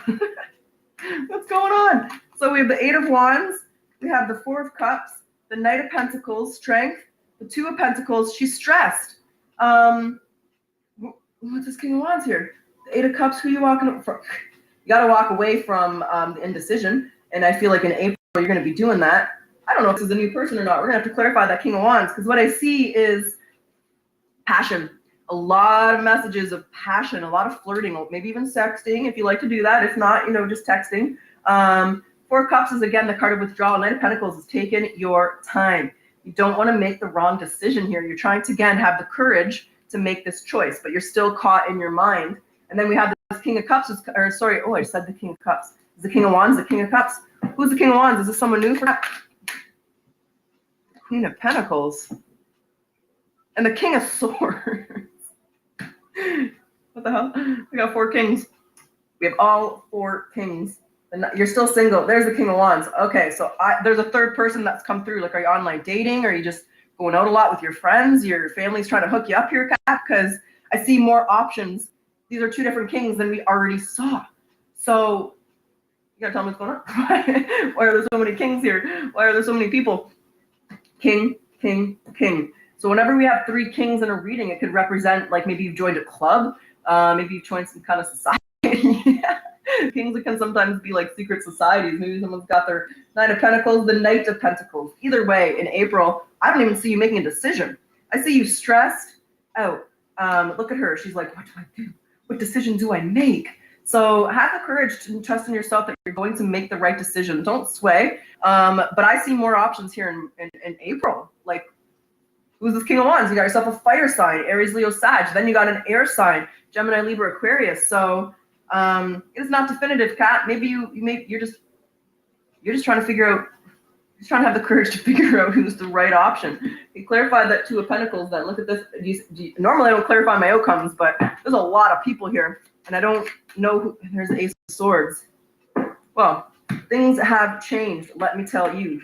The world means that there's a new cycle, victory. You're going to get what you want here. You got to be real and honest. You're going to have to decide. Like the Two of Pentacles was clarified by the Ace of Swords in the world. So you have decisions to make. Like I said, it's finally happening for you. We've been seeing in the cards here, but March is the month where you got options. April, there's more options. Did you start a new job, or did you join like a dart club or something? I don't know what you're doing, but you're meeting a lot of new masculine energies. And if you're a man, they're just feminine, or maybe they're a masculine. But there's a lot of options here. This King of Wands come out twice, which means that might be the one that you're leaning towards. But you have decisions to make, and I wish you the best of luck. Who do you give to? Is that the Emperor? That is the Emperor. So one of these options, I have a feeling it's this fire sign, but it's not clear. It's just my feeling from the cards. You got to walk away from, wow, the wheel. Walk away from your doubts, because the wheel is spinning in your favor. Luck is on your side. This is unexpected options, unexpected changes, right? You don't see this coming. We already established that, but you're going to be shocked with what's going on here. And hey, baby, enjoy the attention. I wish you the best of luck in making this choice. But in April, I just see more options, and I don't really see you making a choice. You're a little stressed out, though, trying to make the right one. So trust your intuition, Cap. Choose the one that wants the same future as you. Stand your grounds and pick the best option for you. So that's what I have. I really do wish you the best of luck in making this choice. If you like my style, I ask that you like, comment, subscribe. Helps my channel to grow. So thank you, Capricorn, for all the support. I genuinely appreciate it. Let's close your reading off with a yes or no question. So if the card comes up, it's yes. If the card comes down, it's no. So yes or no, what is the answer to Capricorn's question? The answer for you, Capricorn, is yes. Oh, King of Wands. All right, I truly wish you the best of luck. Until next time. Oh, shoot.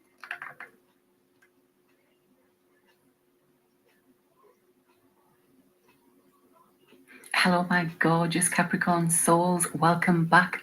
Hello, my gorgeous Capricorn souls. Welcome back, Wolfpack. If you're new, welcome.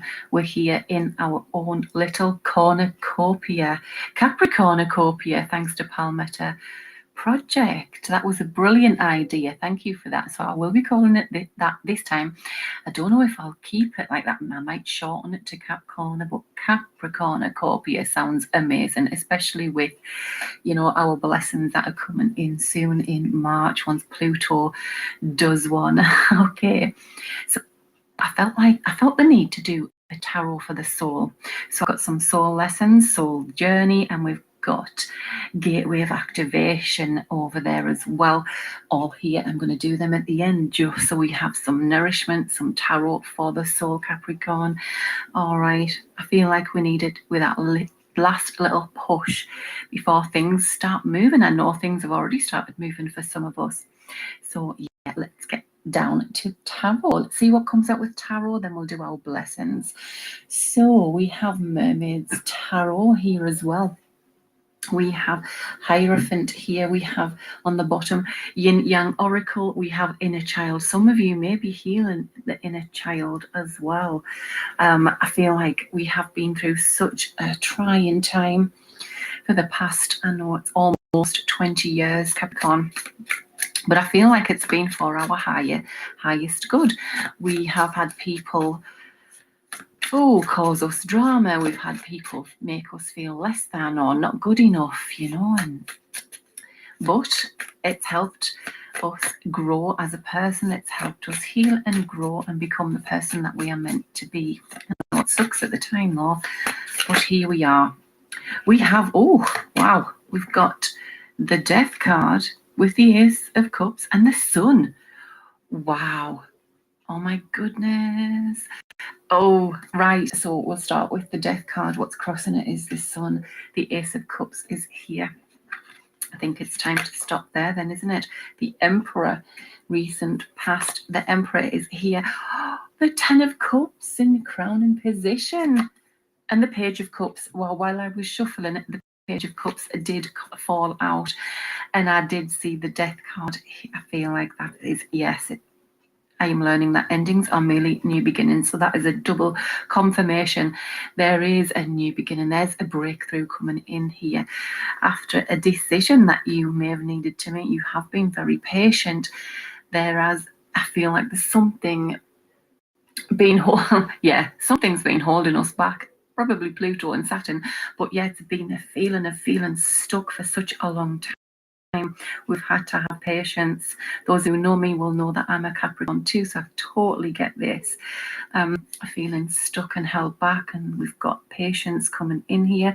We've got the Six of Cups. Oh wow. And with the Five of Cups, so some of you, yeah, there was a lot of disappointment in love in the past, maybe connected to a past person. I do feel like this person may have wanted to make things right for you, but there was a lot of drama, a lot of arguments, and possibly third-party situations, manipulations. Anyway, we will. I love these cards. They are so gorgeous. Ace of Swords. Somebody wants to talk. There is a decision that needs to be made and a conversation needs to be had. I feel like you are being asked to try new things, but not give away your security very quickly, you know. Like, oh, love them, love them, love them. Right. So the Death card, there is an ending coming in. This is right in the heart of the matter. This is pretty much now. If it's not now, it may have already happened or it's coming up, but there is something here.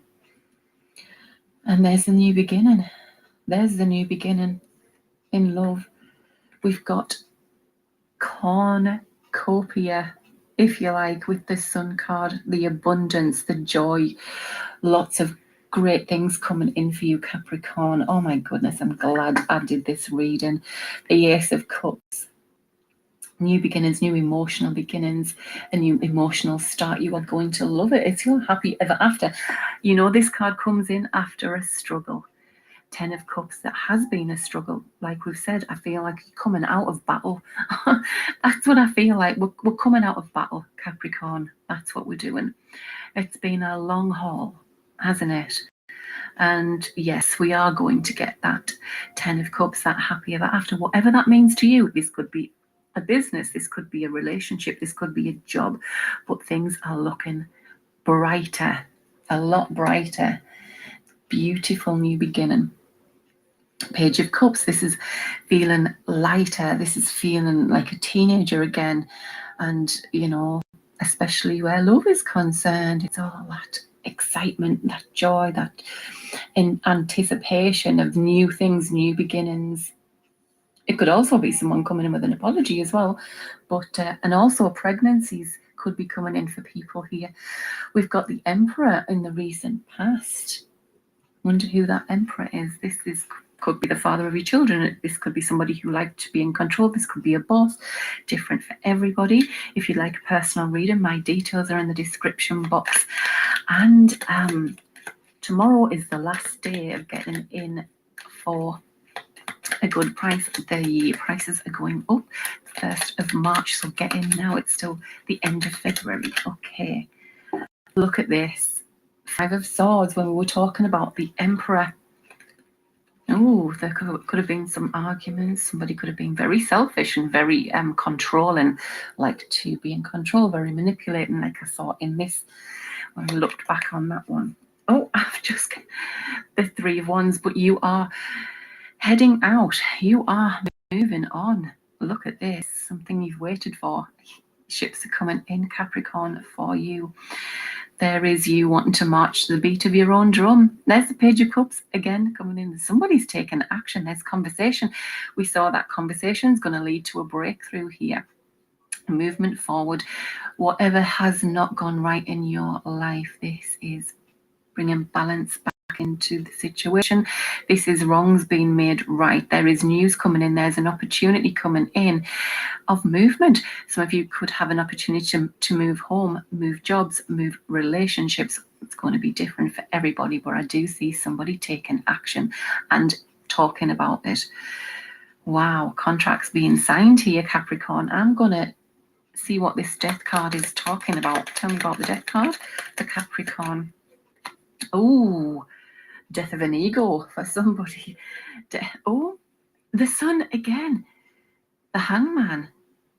There's an ending of toxic. Whatever's toxic or whatever was toxic in your life, because this is something that needs to be released, Capricorn, whether this is in a person, an addiction, a place, a thing.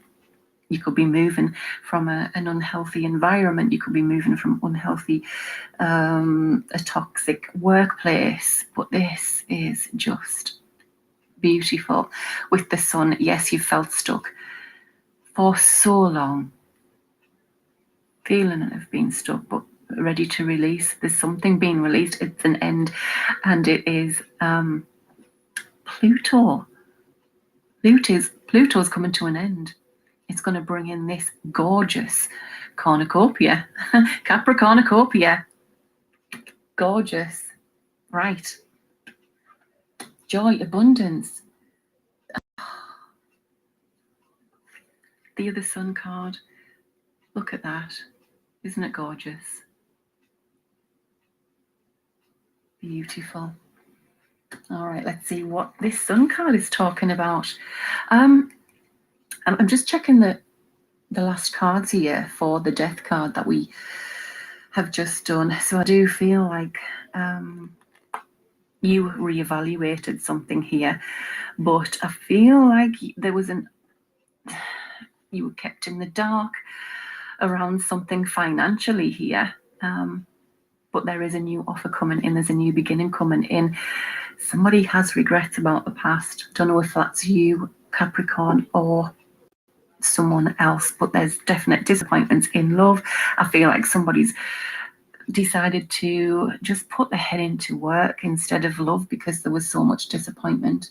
But there's new beginnings coming in here. Remember, let's see what the sun says for Capricorn. Why is the sun here for Capricorn? Okay. Right. So we have the Five of Swords, the Four of Wands, the Four of Cups. So I do feel like there is clarity again had by a conversation, clarity coming in. Something's been exposed, something, needs to end. And I do feel like something will be exposed in order for you to end it, Capricorn. And it has to be, it's meant to be. This could be a family situation. This could be a partnership, a group of people. It's with the Four of Wands. I feel like there's arguments. Or somebody was very selfish. Somebody had a huge ego, and maybe that's coming to an end because we do have the ego card with the death card. We all need ego, though. Everybody needs ego. It's just some people have more than others. I just feel like you're not accepting that anymore. This conversation moves things forward. Justice, Page of Wands. Look, that's like you're almost there. You've persevered. There's a new beginning. There's contracts being signed. Movement forward after this conversation. Decisions to be made to move things forward and take action. Or somebody is thinking about taking action with a new beginning in love. Somebody could be coming back around. There's the Empress as well, Capricorn. Wow. And there's somebody here. You separated from here. This could have been a long-term relationship. It caused you a lot of stress. Feel like you knew this person for a long time, or you may have had children with them. Wow. Ace of Cups. Tell me about the Ace of Cups for Capricorn. Oh my goodness. Look at that. Oh my goodness. Right.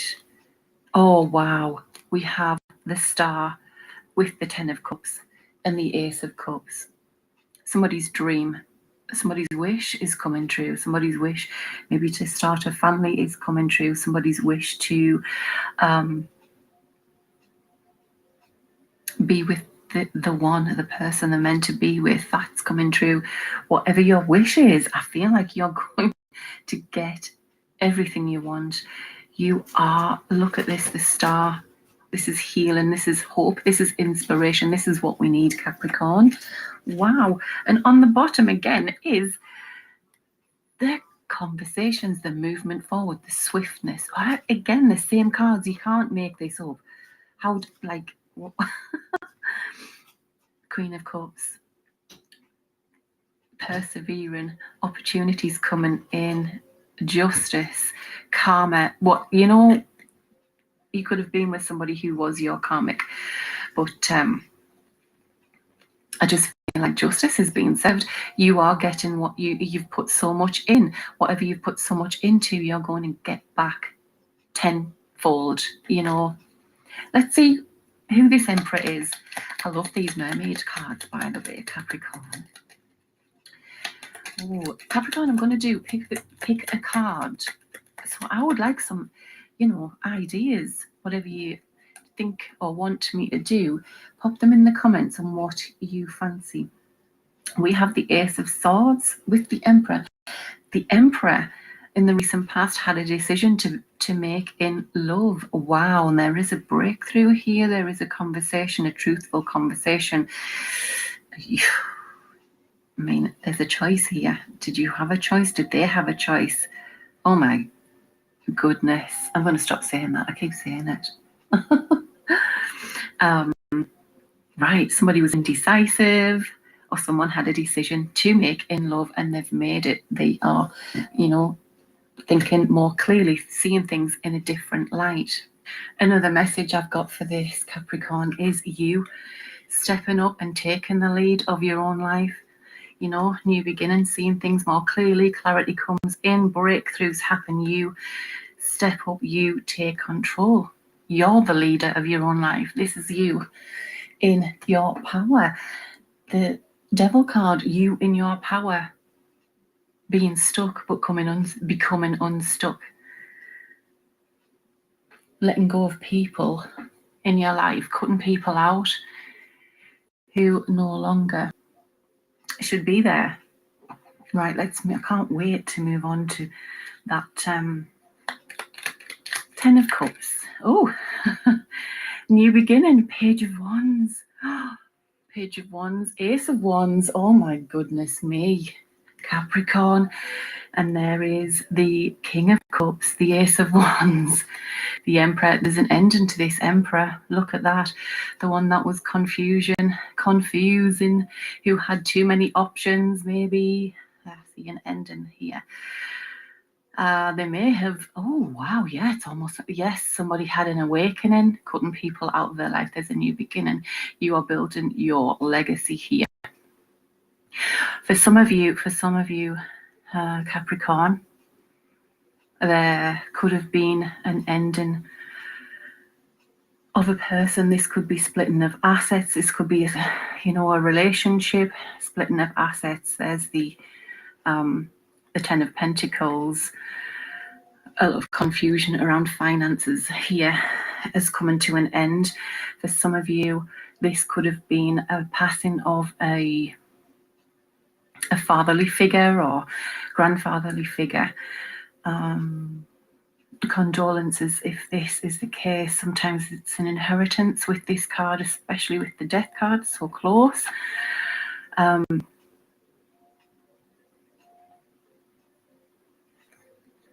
Yeah, Queen of Swords could be somebody, could be legalities, and you are getting an offer here financially, being in somebody's will, or, you know, splitting assets if this is a breakdown of a marriage. All right, with something unexpected, an awakening, unexpected.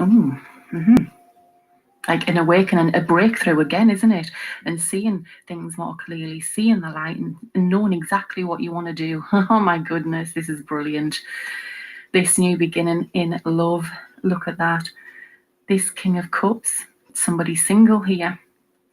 They feel like somebody has two people around them, but one has to go. That's another storyline for somebody here. Oh my, by summertime, things are going to look so much different for Capricorns. Summer as well. We've got the sunshine twice, haven't we? Again, another summer card. This is leading to something, whatever's coming in, it's long lasting, especially in love. someone's single and they're doing okay and doing okay on their own, but there's someone coming in with this new beginning and just sparks that passion, sparks that excitement. Oh my goodness. Ace of Cups. Someone is falling pregnant in 2023. March 2023. You may hear news of somebody who's pregnant.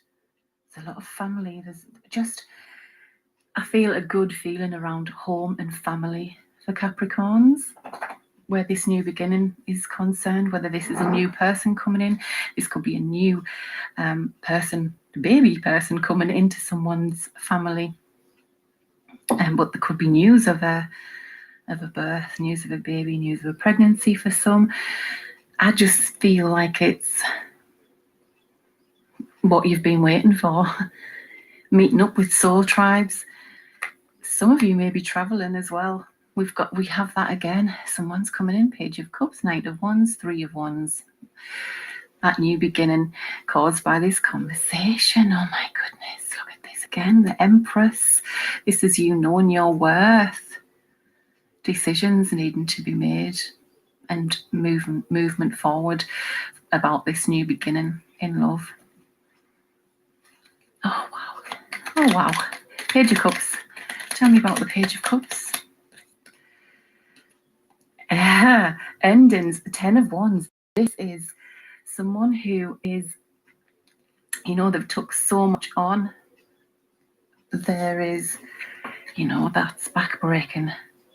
Someone's exhausted of resistance, exhausted of the lies, exhausted, something's, you're done with a certain kind of person, with a certain kind of group, with a certain kind of work, with a certain kind of energy. You're done with it and you're not putting up with it anymore. You're starting again, and it's a beautiful new beginning. And this, yes, could be in work. There could be a proposal in work. You're deciding what it is that you want to do. But you need to think about, there's something kept hidden here. There's something that you don't know yet. It will come to light, though, because we've got the Ace of Swords there. So you will be seeing things more clearly.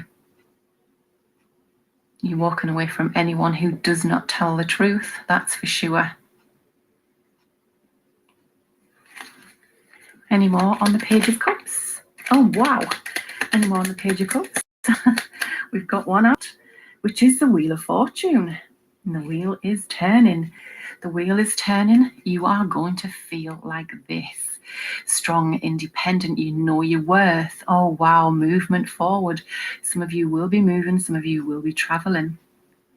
And some of you will be starting again. You will be signing contracts. This is new jobs, new relationships. This could be moving home, new home, signing contracts for the new home. Beautiful. You're going to love this, Capricorn, wherever you are. This is your wish. There's so much inspiration.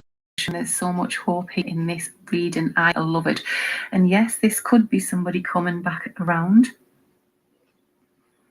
But I just feel like it's saying, to me, it says that, yes, you've took a lot on. It's been a lot. It's been a lot. You've been exhausted. And now the tables have turned. It's time now. It's your time. It's your turn now. The cycle's over. The cycle's ending. It's your turn. It's your time to feel like this, to get your mojo back, to feel sexy again, to feel like a woman, like a man, like, whichever sex you are. Just getting your mojo back, feeling alive, getting that spark back, Capricorn. That spark is coming back. That's a strong, independent woman who knows her worth. There's balance being restored here. Let's, we'll get a few yin-yang cards before I do the oracles. Capricorn, Capricornucopias. What blessings? Tell me what Capricorn needs to hear. Oh, we've got a couple out already. Oh, who's going to party? There's releasing and surrendering, purging. Something has to be released. Maybe someone has to release their partying days. I don't know. especially if you're having a family. We have reflection and projections. Reflection and projections. We have that Ace of Water and that storm coming in again. This is the perfect storm though, because whatever it is bringing in this. It's awakening, it's a realization. Unexpected love, that says to me, or unexpected pregnancy. Especially with all those lots of pregnancy cards there, but unexpected love for sure. Unexpected storm, but perfect storm. That's quite fitting for the Mermaid Tarot, isn't it? Right, I know this one. Death, I am learning that endings are merely beginnings. I feel like there is an ending and lots of, cycles are being closed out for you, Capricorn. The 2 cards fell out. Oh no, it's on the next one. Rejuvenate. This is you needing to rejuvenate. I will read this. Rejuvenate. Yes. Are you feeling burnt out? Are you asking too much of yourself and not leaving time for rejuvenation? That's that 10 of Wands, isn't it? Taking too much on as per Capricorn. Are you strangling your inner child and judging it as irresponsible or unworthy? Have you been envious of people who seem to be enjoying their life while you slave away? Your soul's purpose right now is to re-energize and revigorate your spirit with a vacation, recreation and unstructured time. The well is empty, the garden is overplanted, and the bank account is depleted. Time to renew. Simply put, all work and no play makes you one burnt out sad soul. Wow, Capricorn, we do have a tendency to chuck ourselves into work when things are not going too well. But however, your soul's lesson is to value enjoyment. Don't limit pleasure to 1 week, a year, but rather to 1 period every day. Realize your unwillingness to step back and relax is really fear trying to block your spirit. Feed your inner self by going outside and letting your body soak up warmth and radiance of the sun. This life force will right what's wrong and heal what's out of balance. There is balance coming back in. That just fits perfectly. Wow. And yes, maybe it isn't about releasing a party lifestyle. It's maybe get together with your friends and go celebrate and go out and have some fun. Capricorn, we were asking for blessings. What's coming in for Capricorn? What's tarot for the soul for my Capricorns? A little bit of tarot for the soul. And there was 2 cards fell out of these deck. So we have Venetian Galactic Council. Star being guides, answer the call. Time to shine, Capricorn. And we have angelic frequency. Angels are here. You are safe, potent connection. So people are watching over you. Your angels are here. You are safe. You are protected. I'm going to read a little bit of these. 2 seconds. I'll get the book. So the Venetian Galactic Council, these are advanced cosmic beings similar to angels who come from planet Venus. They are our starry ancestors and are dedicated to helping us experience and embody divine love. Wow. Wow. That is so perfect. Okay.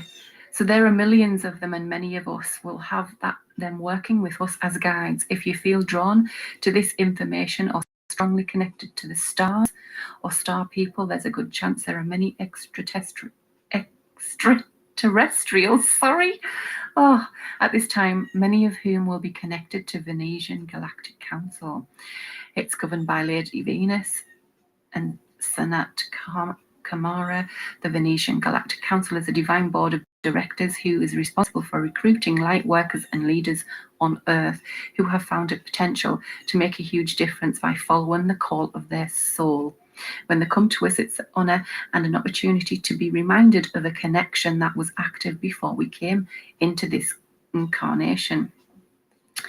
Right, okay. Let's see angelic frequency. Just past it. Didn't I? This card is letting you know that you are safe, you are protected. It's the energy of the angels of the angelic kingdom, which is aligned to service, devotion, authenticity, and love. When this frequency comes to us, it's because the gateway of our heart has aligned with it. We've essentially become an angel upon the earth. Oh, my little earth angels, Capricorns. You are earth angels. And many of you could be earth angels, could be light workers. So angels are the heartbeat of source, and so we are in touch with the angelic realm. We're also connected to the heart of God. This card features a being of light. The streams of light surrounding it are the angelic frequency, pouring down to the light up our life. This image also unlocks our soul memories of our guardian angel. Before we were in this life, we danced across the midnight sky, and as the universe follows the law of attraction, our angel was attracted to us because our likeness was also in them. So we became connected, and since our angel has been with us through every lifetime and every experience. Oh my goodness, this is about light. It's your time to shine, Capricorn. So we've got to thank our angels for reminding us of their presence. It feels so good to know that they are here. Welcome in their light. This is all about love and being aligned to love now, where before I don't think Capricorns were. There is so much coming in. It's time for you to shine, Capricorn. We've got the sun illuminating everything and lighting things up, so you can see clearly now. We've got the Ace of Swords, seeing things from a different perspective, seeing things more clearly. There is awakenings happening. There is a change of perspective.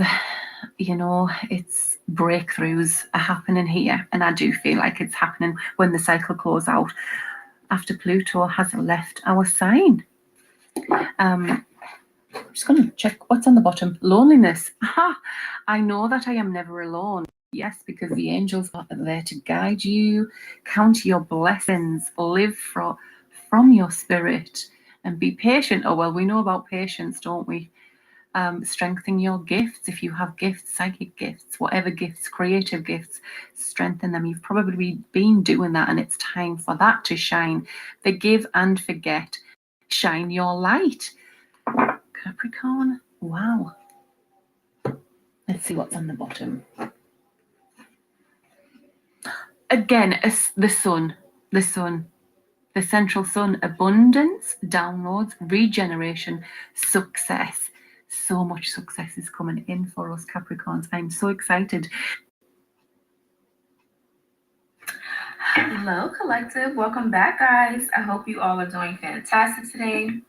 Today is like a really good day. It feels good outside. Here in Texas, it feels lovely.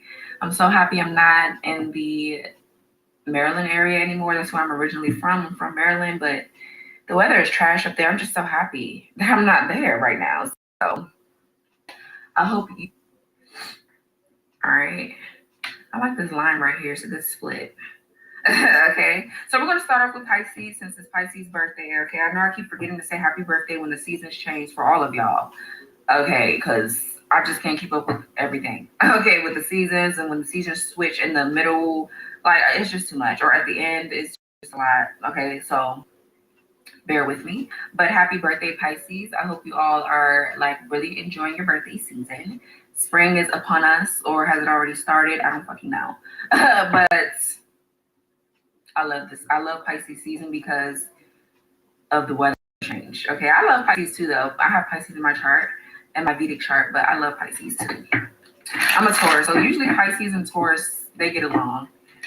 And honestly, guys, I just realized, like, people say, oh, I don't like this sign, I don't like that sign, but it's really about the sign evolving. Okay, each sign has its shadow side, so we're all fucked up sometimes. Okay, like we all got bad sides to us, so. You know, but anywho, let's get started with you all, Pisces. We're gonna start you at 203. Okay, I gotta write that shit down. So let's see, Pisces. Anywhere that you have Pisces in your chart, this could resonate. Okay, let's get the mutual energy between you and your person. Let's see, mutual energy between Pisces and their person. mutual energy between Pisces and their person.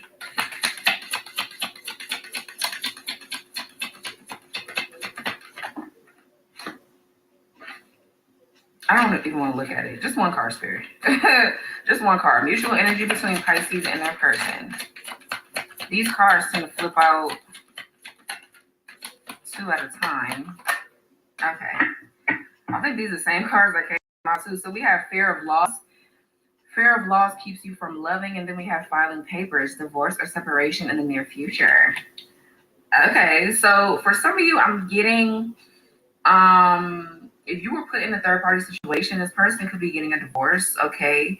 Or you could be getting a divorce when you're in, or they could flip it, switch it, okay? Or this could be, if you guys are married to someone, you are breaking up with this person, you're divorcing this person. So, you know, take it how it resonates. All right. Some of you guys, you and your person could have like abandonment issues, abandonment wounds here, you know, maybe the energy of staying in something toxic that really you don't need to be staying in, right? But there could be a losing, it's fearing losing you, you're fearing losing this person, okay? Maybe subconsciously, maybe it doesn't feel like that, but maybe subconsciously you guys fear losing each other. And I feel like that's really cute. So with this fear of loss, it could be somebody is making moves because they could have another spouse. You could have another spouse, you already know about it. They already know that you know about it. So, okay, Pisces, I don't know. Missing you, longing to be with you again, yeah. You and your person, y'all miss each other. Some of y'all could be thinking about going to marriage counseling here. If you are married to somebody or in a relationship, doesn't matter. You could possibly need counseling. Okay, nothing wrong with it. I highly recommend. Okay.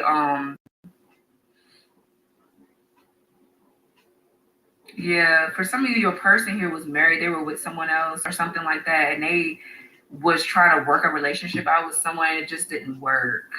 But I feel like their abandonment issues or their codependency had got in the way here of this beautiful connection that y'all might have. So let's see. Let's do your person's energy. What's going on with Pisces person?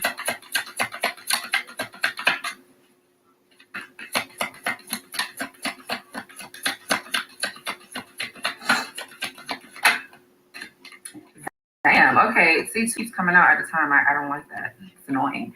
But we have money problems. Lack of money is causing tension. And then we have divine timing. Everything will work when the universe sees fit. Okay, so this person here could be having money problems, obviously. All right, this person, I'm getting like a masculine energy. They don't like to be broke. They don't like to be broke. They don't like to, they're not going to come towards you if they ain't got no money. Or maybe that's what their problem was before. Let's see, what else? Clarify the spirit for Pisces person. But things will work out, though, it looks like, with divine timing. You just have to be patient. I know nobody wants to hear that, but it is what it is, isn't it? What else? Clarify divine timing and money problems for Pisces person.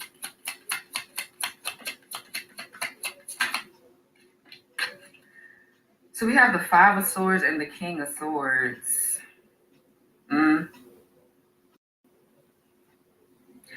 So for some of you, there could be, 6 of Pentacles. This person here could be an Aquarius that you're dealing with, or they have Aquarius in their chart.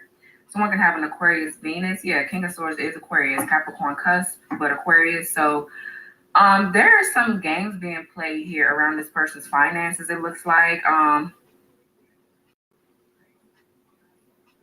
Somebody could be fucking with this person's money to cause a separation between you and this person. Because they know, whoever the third party is, I'm feeling like it's a third party here, that knows that your person wants to come towards you and they don't like you. And it's like, okay, bitch, you don't have to like me, but this is what's here. So like it or not, it doesn't matter. But okay, there could be a court situation going on too with your person. Your person is dealing with court issues possibly. But I'm also picking up this person here is setting boundaries. The 5 of Swords doesn't always mean like conflict, even though I feel like it is. But I feel like this person is standing up for themselves. They're speaking up for themselves with the King of Swords. They are setting boundaries, setting rules. like, bitch, this is what's gonna happen. You're gonna either listen to what I'm saying or I'm just gonna skedaddle. And I feel like your person is skedaddling because somebody is not respecting this person's boundaries here. So this person is dealing with something. They're making a lot of head over heart decisions, but I feel like they're really standing in their truth with the King of Swords. They're being authentic. They're being real about how they feel right now, about what they need to do, the work that they need to do, the decisions that they need to make. This person could be very head over heart too. They're very analytical. I'm also getting the energy where this person here is going to get you back by any means necessary. They don't give a fuck who they have to run over, who they have to hurt to get you back, because it's you over everything at this point. Okay, so yeah, Six of Pentacles, the Star. Yeah, there's a wish. Wow, the Wheel of Fortune. There's something good coming in here. Your person is definitely making a clear decision about you. So I'm getting what divine timing could be now. Everybody's on different timelines in their connection. So yeah. Yeah, I feel like somebody's like trying to bully this person or something like that. I feel like absolutely the fuck not. So anywho, let's see your side, Pisces. How is Pisces feeling about this connection, their person? What's the energy for Pisces? So it says the future, becoming clear about your vision of the future. Bottom of the deck is Love Magician. You have the power to transform this connection. Okay, period. So you could be manifesting this person. I feel like you're very sexy here, Pisces. Okay. You can look really good or something like that. I don't know. Addiction, attachment to unhealthy behaviors or substances. So I feel like you have the power here, like this is saying, to flip the switch. I don't think you're manipulating like energy. I just feel like you know how to call this person in. You know how to send them telepathic messages to let them know, like, hey, you need to get on your shit. You need to fix this. Okay, so we can have this connection or whatever the fuck, right? I feel like some of you guys are clear that you want this person. This is the person that you want, okay? I can't even see. I keep putting the cards up here. All right. I feel like for some of you, this is the case. If it's not, just take it how it resonates, right? It's not going to be for everybody, but you're becoming clear about what you want with this person. Okay, some of y'all could have just made a decision to, some of y'all, I'm getting like you could be dating or you could have been dating. Okay, I'm getting that energy. Somebody's name could be Allison, Allie, Aria, Elise, Erica, Eric. Okay. I'm hearing something about oranges. Somebody's favorite color could be orange. You could be eating oranges for like your breakfast, maybe like fruit in the morning or something like that. Yeah, Six of Cups, the Tower. But anywho, yeah, so I feel like you're very powerful here, Pisces. You are doing something with the energy. I don't know if you guys are communicating telepathically or what the fuck y'all doing. Okay, let's see. What is the future? Becoming clear about your vision of the future for Pisces. How are they feeling about this connection? What does this card mean for Pisces? Eight of Pentacles. So yeah, wanting to work on something here. Some of you guys are just focused on your work here, but since this is about the connection, I feel like you're really working on something. Some of y'all could be doing spells and shit. I don't know. Like, I don't know about doing spells to manipulate the energy for your connection. It depends. I guess all spell work depends on your intentions. Okay, so no, I mean, some spell work isn't bad, obviously, right? We have white, light, and dark to everything, but I don't know, you could be doing something here. But I'm saying with the Eight of Pentacles, there's definitely room for work. Work definitely does need to be done here. I feel like you are mastering something within yourself to actually bring this connection in. This is probably what this pull is about here with this Love Magician, because the work that you're doing on yourself is helping this person transform as well, okay? This could be a very strong connection, but I feel like you're really focused on you and, you know, I feel like you're really dedicated, okay, and committed. You want something committed here. Yeah, King of Cups, Scorpio energy. What else for Pisces? And I feel like you're willing to work on it, though. You're willing to put in the work for it, the connection. Yeah, Judgment. Yeah, so making a final decision about something, awakening. Seven of Swords.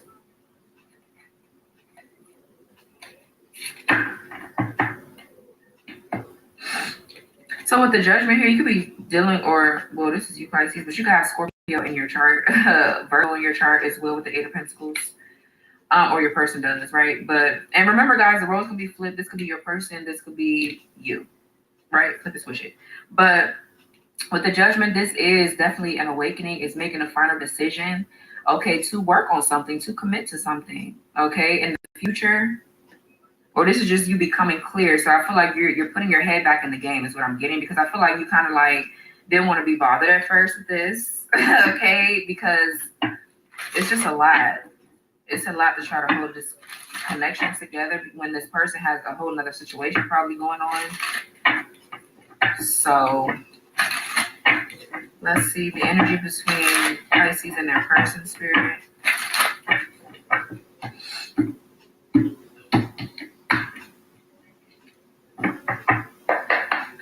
Definitely, there's a chance for rebirth and a redo here.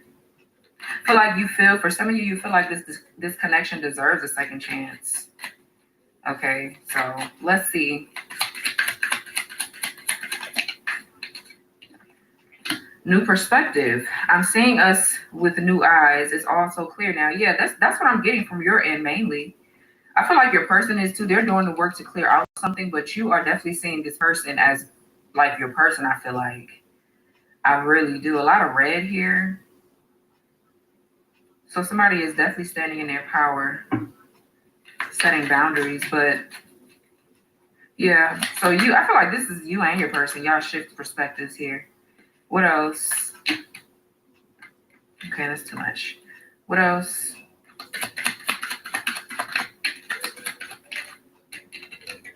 I said that's too much, and too much came out anyway. So we have waiting. Waiting for your return hasn't been easy, but I'm still hopeful. Yeah. Holding on.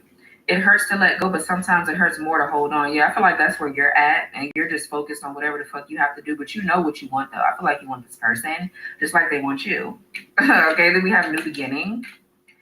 Let's forget about the past, take a chance, and start again. Yeah, that's what's happening here. I feel like this person was an escapist. They were running away from this connection, running away from their problems. Okay, I'm constantly distracting myself to relieve the pain of my reality. Yeah, and I feel like something really set in on their ass. Like, you can't keep doing that shit. Okay, just period. It's not gonna work. All right, so let's see. Let's get some confessions here.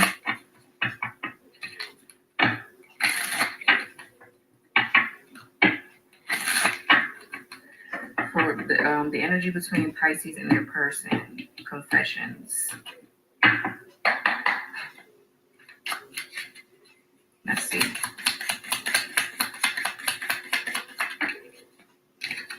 All right, so it says, I have not forgotten about you, but I am not ready to talk about the past or fix us. Okay, these are a little bit brutal. They're a little bit harsh, but very raw, very authentic, right? You want the truth. So I'm just warning you. But it says, I do think of you just like you think of me. You're in my dreams too. I see people that look like you, and I know we have a soul connection. I need more time. Okay. Then it says, I feel bad for saying this to you, but I'm not really into the things that you are into. Okay. I don't share as much enthusiasm about those things. So I'm sorry for tuning you out and making conversations one-sided. Sometimes I feel you talk about yourself more than things we both like. Okay, well, shit. I don't know, Pisces. Y'all both are very different. Y'all do have a soul connection, but y'all both are very different. I feel like this connection, you're teaching this person more about you. You're teaching this person more about you and the things that you like. Maybe they watch you. For some of you, this person watches you. Okay. They watch you. For some of you, they could be watching you do whatever you do for work here. Somebody here could be a florist. Okay. Yeah. So it says, I keep making the same mistakes and I don't know how to change my ways. I feel like I keep failing you and everyone else around me. I am defensive and part of me just pushes people away to avoid having to change. I don't want you to see me for my failures. Yeah. Yeah, that's, oh, this deck is upside down. Bottom of the deck is, I'm not really serious about you, not in the same way you are about me. I've never really been in love. I don't let myself fall for anyone. I'll only hurt you if you try to love me because I am not capable of reciprocating that yet. You're fun to play with. Yeah, so I feel like this is more so like these are confessions that this person hasn't told you before, okay, but it's changing, right? I feel like those are like for some of you, this could be real feelings, but for others of you, I mean, like in the present feelings, but for others of you, I'm feeling like that's changing. Okay, that's changing. This person has a lot of work to do. Okay, a lot of freaking work to do. All right, let's pull a messenger of the heart card, one of these, and then we're gonna go on to Leo. Very interesting. Very interesting here for Pisces. So we have plotting. They're stepping up their game to get your attention because they know you have plenty of other options. Bottom of the deck is watching you. Didn't I say they was watching your ass? I knew it. I knew it. They've been watching your social media to see what you post and get clues to know how to approach you. Yeah, so I would say be careful with this person. All right, be careful with them, right? Because I feel like with the King of Swords, they could be a little bit cold, right? They could be a little cold where you're wanting to work on something and you're willing to forgive this person with the judgment. I feel like they have the same energy, but they don't know how to express themselves. Like I said, they've never been in love before. They've never fucking, it's, I don't know, Pisces. So this was your spread here. Let's move on to Leo. Leo, let's see. I like changing my signs here so I can see what I'm doing and I know what sign I'm doing. So, hi Leo. Let's see. We're starting Leo at 1920. All right. Hi Leo. Hi guys. So let's see. We're gonna do the energy between you and your person. Right. Hopefully everybody has looked at the intro. I need to put a timestamp for the intro because I need y'all to know what side is what. But Leo, we're gonna do mutual energy between you and your person. Left side, your person, right side, you. Okay, let's just get some energies here. What's going on for Leo and their person? Spirit, what's the mutual energy between Leo and their person, please?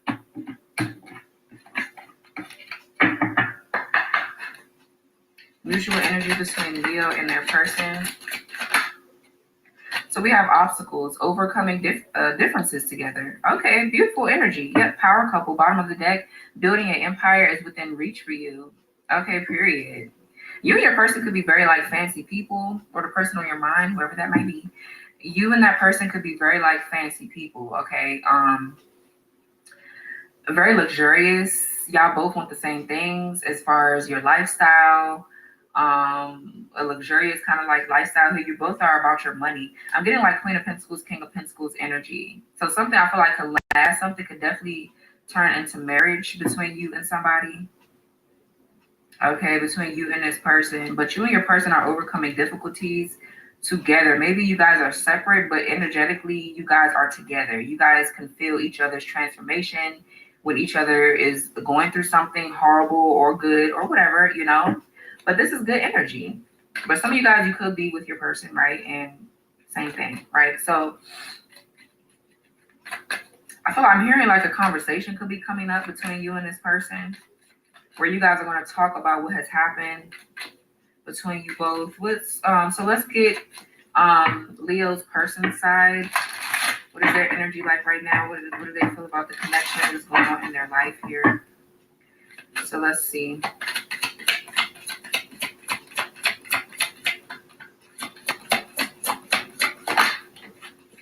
Games, playing games just to keep your attention. Okay. Trust issues affecting the connection. Yeah, so this person, let's just see what's going on. Leo, I don't like that. So let's see. This could be past energy for you, Leo, but we're going to see. Or this person, like I said, because I pick up a lot of third-party energy, I can tell who's who and what's what, right? So we're going to see what this is.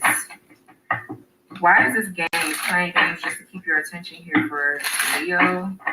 Why is that here for their person?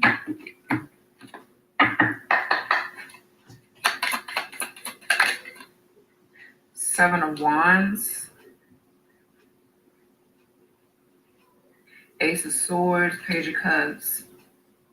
So yeah, this person could be kind of like quite defensive, okay? I'm also getting from this card, though, this energy is giving me this person is standing up for what they believe in. There could be people around this person that want their attention, that knows, this person knows that these people are playing games with them, or a certain person maybe that could be in their energy is playing games with them, because y'all's mutual energy is overcoming difference together. So I feel like that's a different energy. But with the Seven of Wands, I feel like this person is standing up for what they believe in. They're fighting something. There's a challenge here that they're having to face in order to overcome these obstacles between you and them, okay? Because the Ace of Swords is like an aha moment, definitely maybe a breakthrough in communication, or this person is learning how to speak up for themselves or something like that. Yeah, so like truth and clarity here. What else for the games with the Seven of Wands card for Leo's person?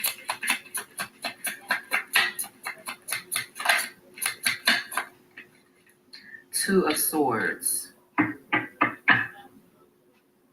Two of Pentacles. Yeah, there's juggling and shit going on here. Six of Pentacles, Ace of Wands, Five of Wands here. Yeah, there's fighting and shit going on. This could be about money. Definitely a new beginning, possibly with you here, Leo. Yeah, Five of Wands, the Devil, the Queen of Wands, the Seven of Cups, the Death card. Some kind of like illusions are being painted around this connection between you and this person.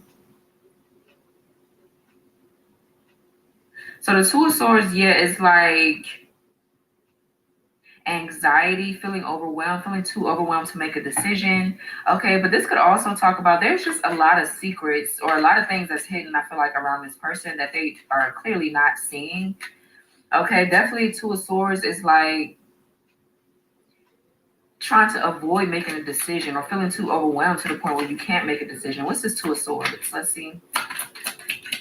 What's the Two of Swords for Leo's person?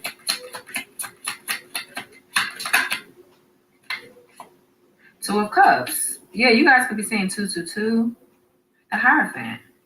Yeah, so I feel like this person is ignoring these people. With this Two of Swords, I feel like they're ignoring them and they're keeping their guards up. They're setting their boundaries. It's like, you're going to respect me. That's what I'm getting. So this person is dealing with some shit here, Leo. Two of Cups is you and this person's connection, you and this person's relationship here. Someone could have a Cancer Venus placement, a Libra moon, a Leo Mars.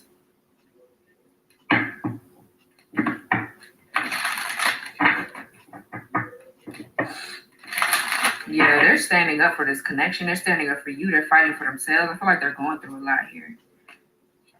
Yeah, the Hierophant, the Page of Swords, so they're learning something here about their values, what they want for themselves, their integrity. This connection here could be teaching this person something. Could be a Taurus that's significant here.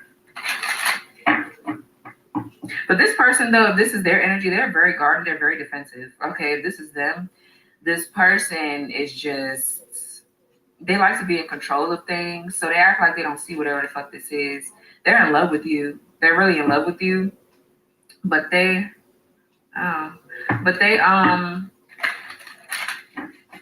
have you like on pause right now. Okay, like they're in love with you. You know that. I feel like you know that, but they're guarded here. I feel like they don't really have all the answers yet. They're not really used to expressing themselves. They don't really have all the answers yet when it comes down to this connection, or even when it comes down to themselves. I feel like this person has to learn a lot more about themselves. So let's see, you're in Leo. Let's see how you're feeling about the connection. I do feel like that's someone else's energy too, though, over there. Wow, this came out for Pisces. The future, becoming clear about your vision of the future, gold digging, interested in financial gain here, letting go. So flip and switch the roles. This could be this person's end and this could be yours, right? But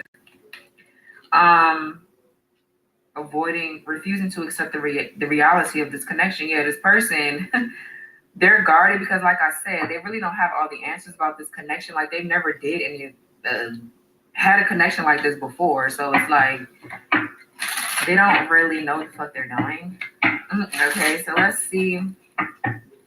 Why is the future here becoming clear about your vision of the future for Leo?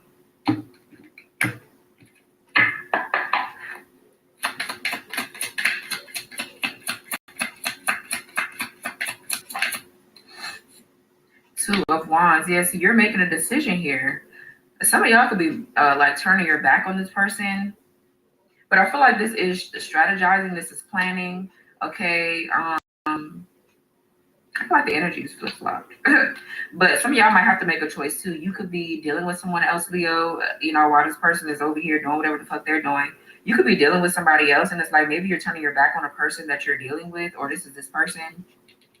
But the Two of Wands is like planning and strategizing, definitely making a clear decision. There's something that you're anticipating possibly as well. This could be a partnership coming into. You're planning for this partnership possibly. Yeah, what else? I feel like, yeah, Ten of Swords. Yeah, an ending here, an abrupt ending. So you could have just went through an abrupt ending, or you could have went through an ending here. This is about you and this person. So this person could have betrayed you.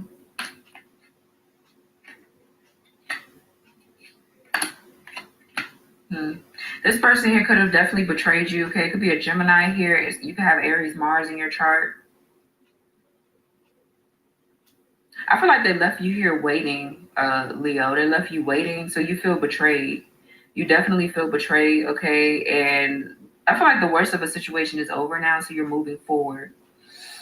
Okay, I feel like you're not really going to sit here and wait for this person, because I feel like you were at first, but I feel like you're seeing that there's so much more out here to explore and do. So you're just kind of like in your own energy right now. You're probably planning for your own future here. Because whatever this is, it did hurt you. So I feel like you're in this energy where, I just feel like you're over this shit right here. What else for the energy between Leo and their person? But like I said, though, I'm getting like 50-50 energy. You and this person are able to overcome these obstacles together, overcome your differences together. I feel like this is another energy. I ain't gonna lie. It's another energy here between you two. All right, we're doing Sagittarius at 1 hour, 29 minutes. All right, hi Sagittarius at 014303. Okay, so hi Capricorn, welcome back, guys. Let's see, we're gonna do mutual energy in the middle. Your side is on the left. Well, their side is on the left, your side on the right, okay? So let's see, Cappy, what's going on with you all today between you and your person, the energy between you and your person. All right, Spirit, what's the mutual energy between Capricorn and the person on their mind? Mutual energy between Capricorn and the person on their mind. Mutual energies, please, between Cappy and the person on their mind. Hazy vision. Things are not being seen clearly. So there's a lot of like miscommunication, probably some like misinformation between you and this person. You're not sure where you stand with them. They're not sure where they stand with you. Okay. You guys are both, I feel like, unsure right now about this connection. Yeah, it says unstable. There are many issues that need solving. Yeah, you and this person have to have a conversation. Okay, same energy I got for Sagittarius. You could be on the cusp, Capricorn. Okay, I don't know why I put that deck back. 10-10 on the clock. So let's see. Let's get your end, Cappy. Oh, well, their end. I'm sorry. What's going on for Capricorn's person's end? How are they feeling? What's going on with them?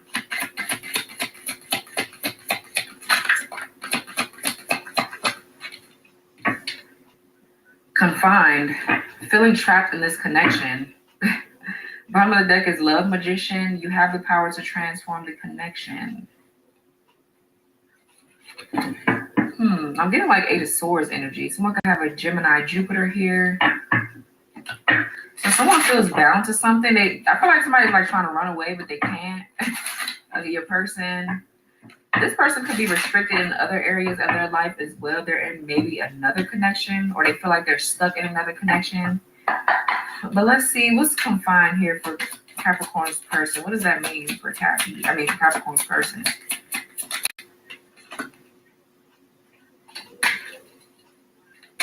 What else? Eight of Wands. The Moon. Four of Cups. Yeah. So yeah, this is somebody here that's really trying to get out of the connection, but they can't. Okay. There could be some communication coming your way. This person wanting to reach out to you here. There's going to be a sudden shift or a sudden change, because I feel like this person, there's like no way you can get out, so you might as well embrace it. I feel like this person is having a hard time with their emotions, their feelings. This person here, I feel like they know that this could be you. You're in this person's energy, obviously. You can have feelings for this person. They know that. They obviously know that you have feelings for them. They feel like you did something to their ass. They feel like you did something to keep this person stuck. With the Love Magician, maybe a love spell. Okay, the Queen of Cups is somebody that is psychic, very empathetic and sympathetic. You could be feeling this person's emotions, or they feel yours. They feel like you're tugging on their heartstrings here or something like that. All right, let's see. For some of you, there's a mother energy here. What's the Queen of Cups? Who's the Queen of Cups? Could be a Cancer. Someone could have a Sagittarius, Mercury. The Devil. Okay. What's the Queen of Cups with the Devil?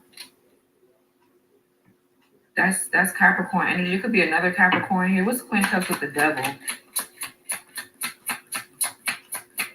So I'm getting like an energy where someone feels tempted, or the Six of Cups. Page of Pentacles, Seven of Pentacles, Five of Pentacles.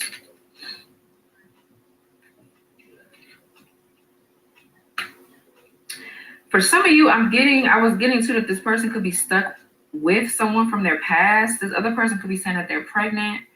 Okay, this could be their child's mother, or this could be their own mother, but somebody here is toxic. Okay, this could be somebody from their past.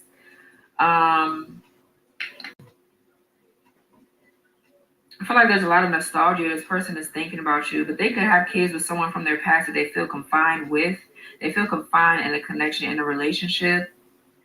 Okay, and somebody here could be using kids to keep this person feeling this way. Okay, I'm also getting, though, this person needs to shift their perspective about y'all's connection, because they feel like it's a trap, but it's not. I feel like that's an illusion. Okay, with the Devil here, definitely that. I'm getting they're a bit fearful. This Devil could be fear, obsession. Seven of Wands. What's the Devil specifically? What's this Devil? Five of Wands. Yeah, that's some other shit going on. This could be inner conflict.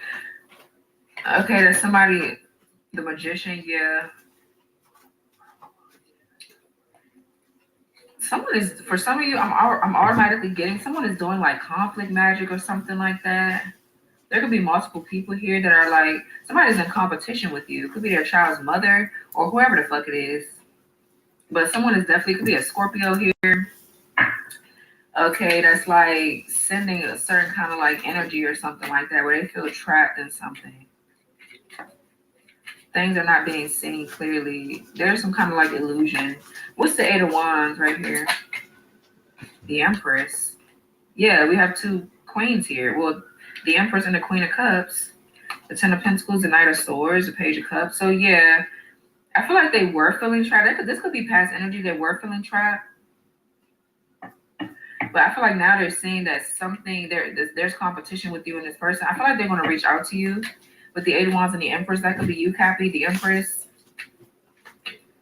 Someone here could all of a sudden be trying to reach out to this person and say, hey, I'm pregnant. Like, I'm getting somebody trying to just manipulate someone. But with the Eight of Wands and the Empress, there's a sudden shift or change. There's like communication coming towards you here. I do feel like though there's energy being sent you in this person's way. So maybe do some protection spells, protection rituals here. What's going on Capricorn's end, Spirit? The other person is in competition with you. Is their Queen of Cups person, whoever the fuck that is.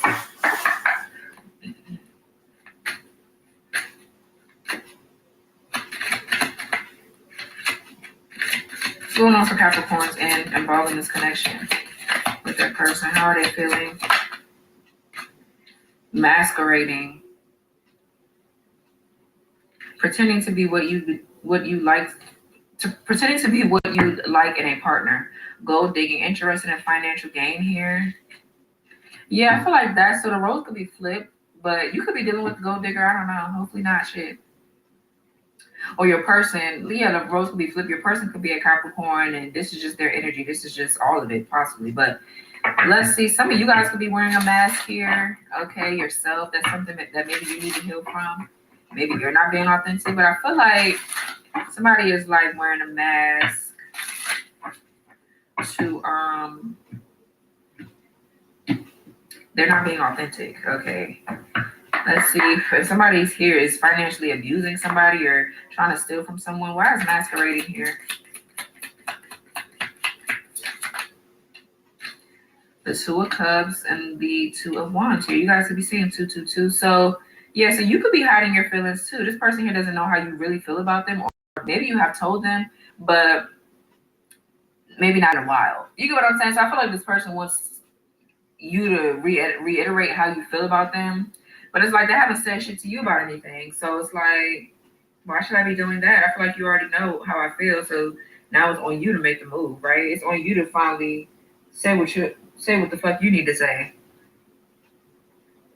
But I'm also getting like third party energy where this third party is wearing a mask. They know that this person here is in love with you. There's a real true connection here, a real soulmate connection.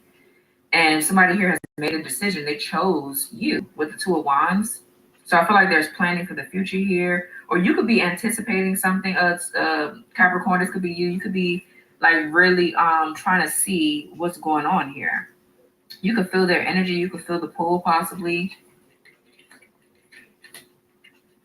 Yeah, this person has an obstacle to overcome here. They do. Yeah, the Emperor I just saw. What's this Two of Wands?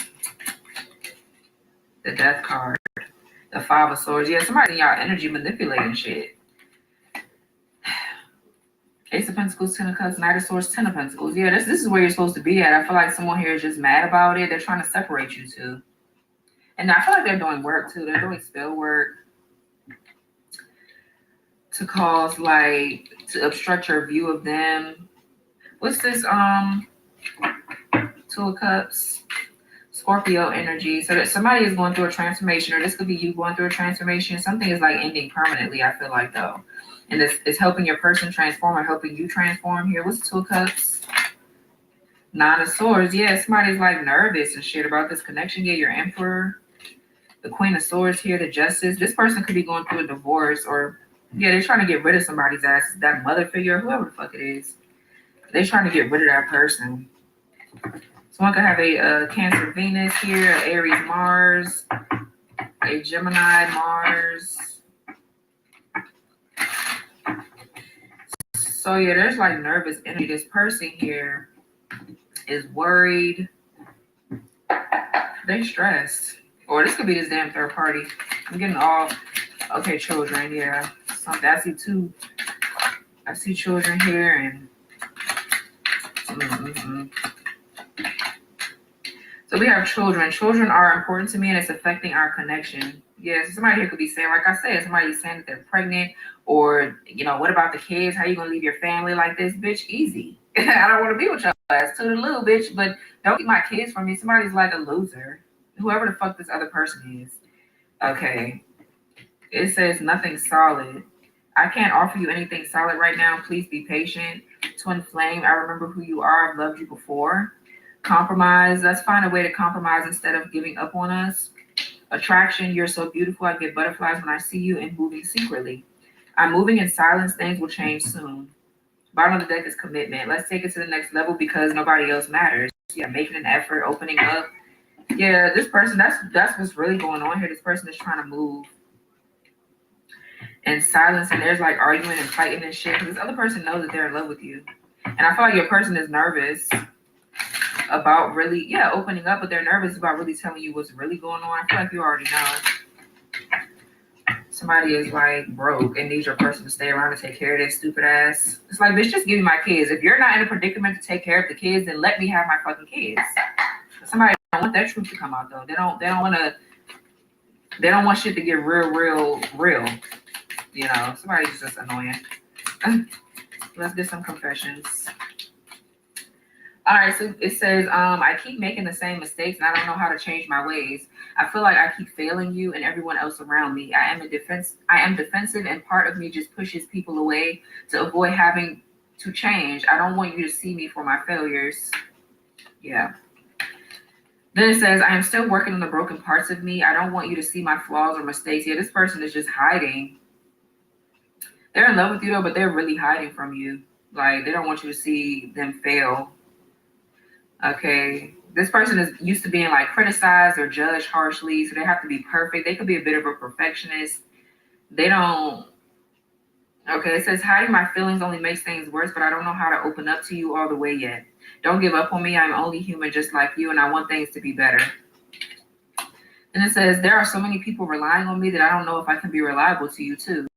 There's only so much of me to go around. I feel like you that I can give you. I mean, I don't feel the connection. I just can't pour from an empty cup. Yeah, this other person is weighing them down with responsibilities, making them carry around the bulk of the responsibilities when it comes down to these kids and everything like that. Somebody's like really mean. This damn third party, this loser. When I see you, it reminds me of all the things I try to bury deep within myself. I don't know how to face you or others, so I keep myself busy and change the conversation too. I know you saw through me and knew what I needed to do to be the best version of myself. Yeah, that's that twin flame shit, you know. You scared this person. You do.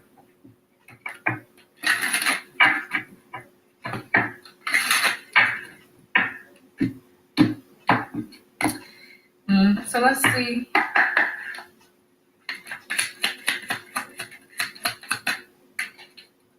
Foolish. They feel like a fool for crossing the line and messing up the connection, but too embarrassed to come forward. Bottom of the deck is battle of the wits. Until both of you learn to let your guards down and be vulnerable, this love will continue to be a battle. All right, somebody, gesture. So there's like a gesture that's coming towards you, I feel like, but I don't know who's going to do it first though. And that's the thing, both of y'all ego could be in the way, and this connection is not really about ego.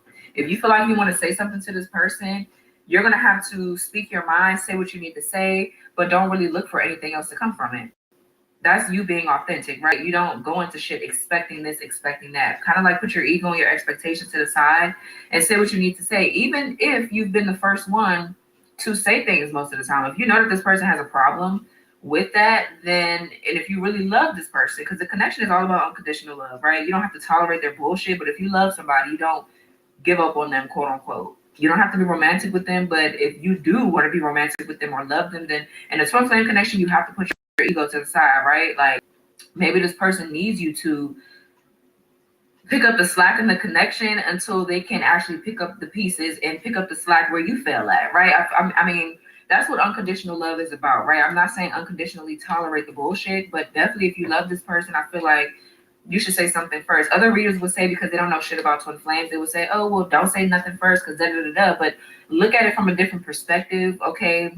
Show compassion, show empathy, especially if you're empathetic. If you know what's going on with this person and you know that they don't mean any harm, then, you know, you should not have a problem with speaking up or saying something to this person. That's how I feel about it, right? If, you know, and even if they don't reply, that could definitely be hurtful, but at least you were real. At least you were real. At least you're not hiding your feelings. And that's what's going to help this person awaken as well.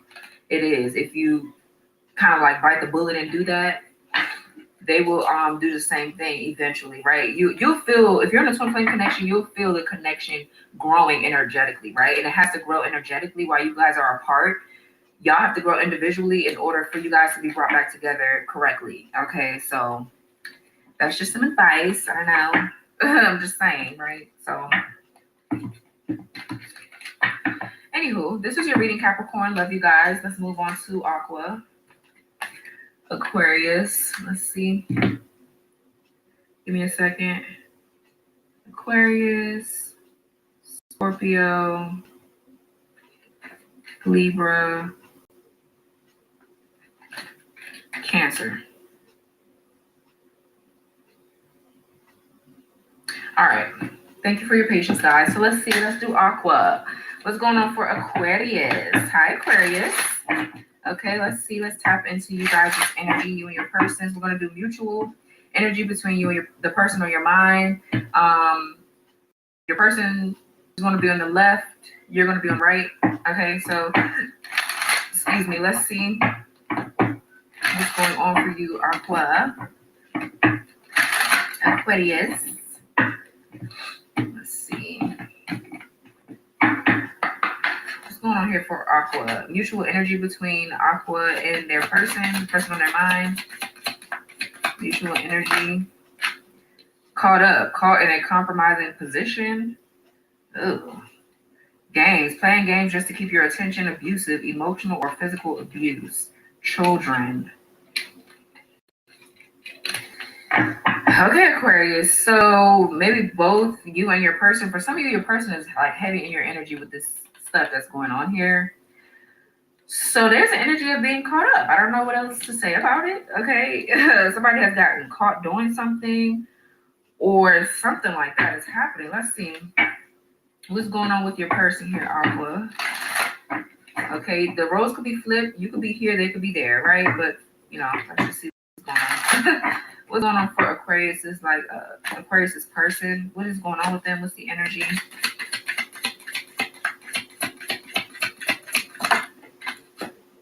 Okay, forever and ever, marriage or long-term commitment. Bottom of the deck is both ways. Partner wants commitment and single life. So somebody here doesn't know if they want to be single or actually be in a commitment here. Let's see. This person could be married for some of you, or this is you, but the intentions are set for this is your person. So let's see. This person could see you as somebody. Yeah, for some of you guys, you're a man, Aquarius, and you have a feminine here. Or this could be a connection where you are gay or bisexual. Okay, you could be dating the same sex. But I'm saying somebody here sees you as somebody that they can commit to long term. Okay, what's this forever and ever? And for others of you, your person is married or something like that. Let's see. What's this forever and ever card for Aquarius' person? Two of Wands. We're going to have Aries Mars here. And the Six of Swords. Eight of Swords. So the Two of Wands is planning, is strategizing, okay, it's making a decision here. So somebody here has made a decision to choose you. Your person has made a decision to choose you here. They're looking forward to the future. I'm getting like a waiting energy or anticipating something, but a decision has been made about moving forward with you, I feel like. Okay, this person could be kind of like, yeah, they're turning their back on something, maybe a marriage or something like that. And then we have the Six of Swords. So peace, harmony. You could live at a distance from this person. This person could be traveling towards you. So yeah, because I feel like somebody was confused, ashamed, embarrassed about past behavior. This person here was probably in a very emotionally abusive connection or physically, they were being physically abused for some of you. Yeah, somebody doesn't want you to see them like this, is what I'm hearing. They don't want you to see them like this, so they hide it. Yeah.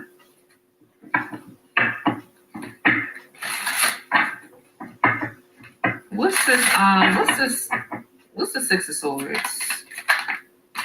The World. Yeah, so closing out of a cycle and a new beginning. So definitely a cycle has closed out and a new beginning is starting, or this is, you know, what they want, but with the World is going to happen.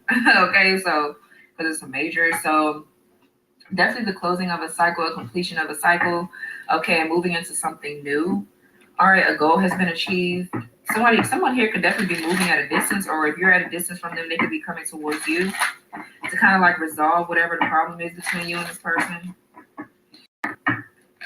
So yeah, somebody is planning for y'all's future though. Two of Wands. All right, so let's see what's going on for Aquarius again. Okay, how's Aquarius feeling?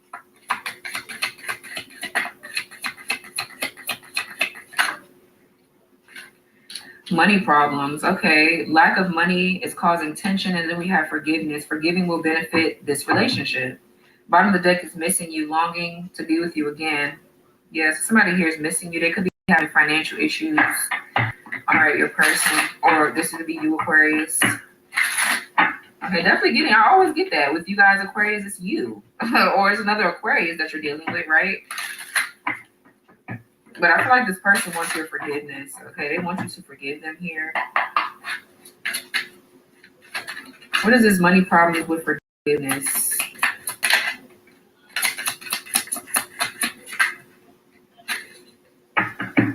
Bottom of the deck is Five of Cups. Yeah, they're in regret about something.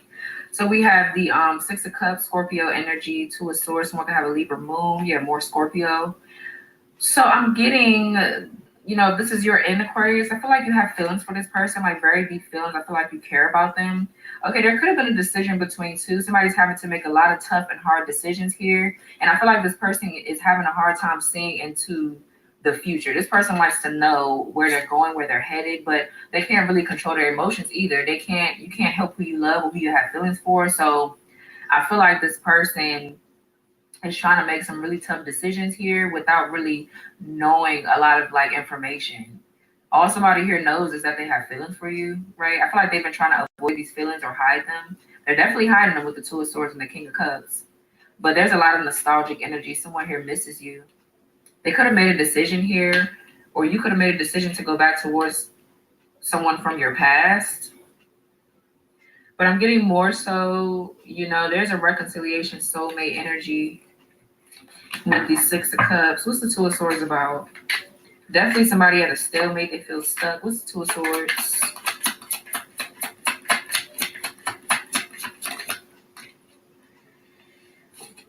Three of Swords. Yeah, probably third party here. Someone could have a Libra, Saturn. The Lovers. Yep, two people. So your person wants your forgiveness. This person could have kids with someone. They could have even been married with the King of Cups. But yeah, somebody is getting their heart broken. They had to make a hard decision, or they have to make a hard decision to hurt somebody or break their heart. Okay. Yeah, the Lovers and the Emperor, they're choosing to be a divine masculine. So with that being said, they're making a decision to choose a person that's going to help them grow, that's going to really support them, love them, care about them. I feel like that's what this is, or this is you. Yeah, choosing to become single, Nine of Pentacles. Yeah, I feel like that's what the choice is here, because they miss you. I feel like they can't help how they feel. They want your forgiveness. Okay, what is this caught up in a compromising position for the mutual energy? For some of you guys, yeah, Knight of Cups. For both of you guys, you could have been dating people where one person has made their decision here, because we got twos on each side. So both of you guys could have seen long term with different people while you guys were separated. But I feel like there's somebody here that's making a decision to leave something. Both of you guys are doing the same thing. Yeah, the Chariot, moving on, So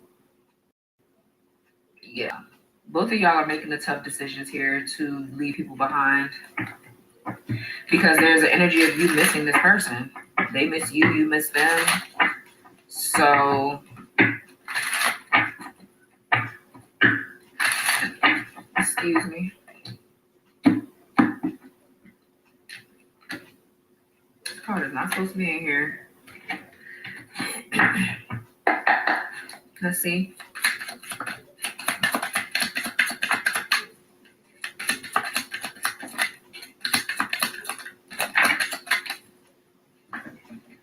All right, so we have gift.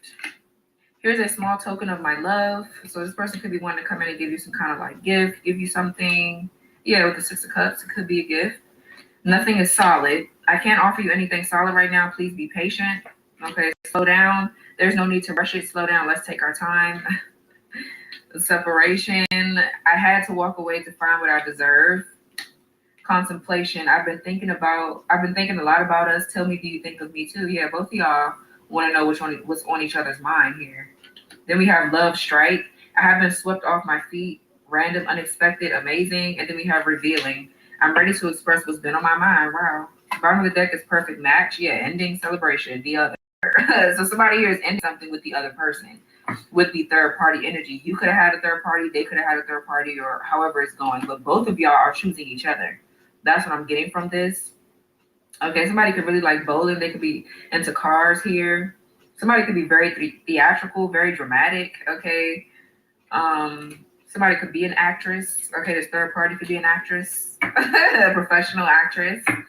All right, so, but yeah, somebody is getting ready to confess something.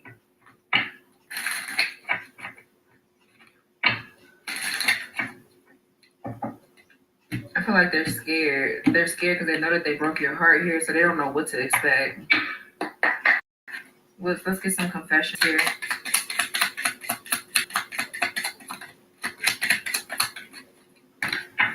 So it says, I feel like our connection is toxic. I need a drama-free zone in my life. I need a partner who can relax and enjoy the simple pleasures life has to offer without causing or responding to drama. I know it would hurt you to tell you I don't respect you as much as I did. The energy I'm getting off this card is not you and your person, honey. For some of you it is, but I'm getting it's a third party. Okay, it's definitely not because somebody here is dramatic. I don't feel like it's you or your person. It's somebody else's ass. Okay, but it could be. Flip it, switch it. All right, but it says, as much as I love how you shower me with attention, I find it a little clingy. I am not used to someone making love so simple and transparent. I am used to playing cat and mouse. I am used to games. I need to learn how to see attention as a good thing. And then we have, you're on my mind all the time. I can't tell you how much I care about you and consider you very special to me. I don't want you to think I am hoovering over you. I just want to be in your presence as much as I can. You light me up when I'm with you.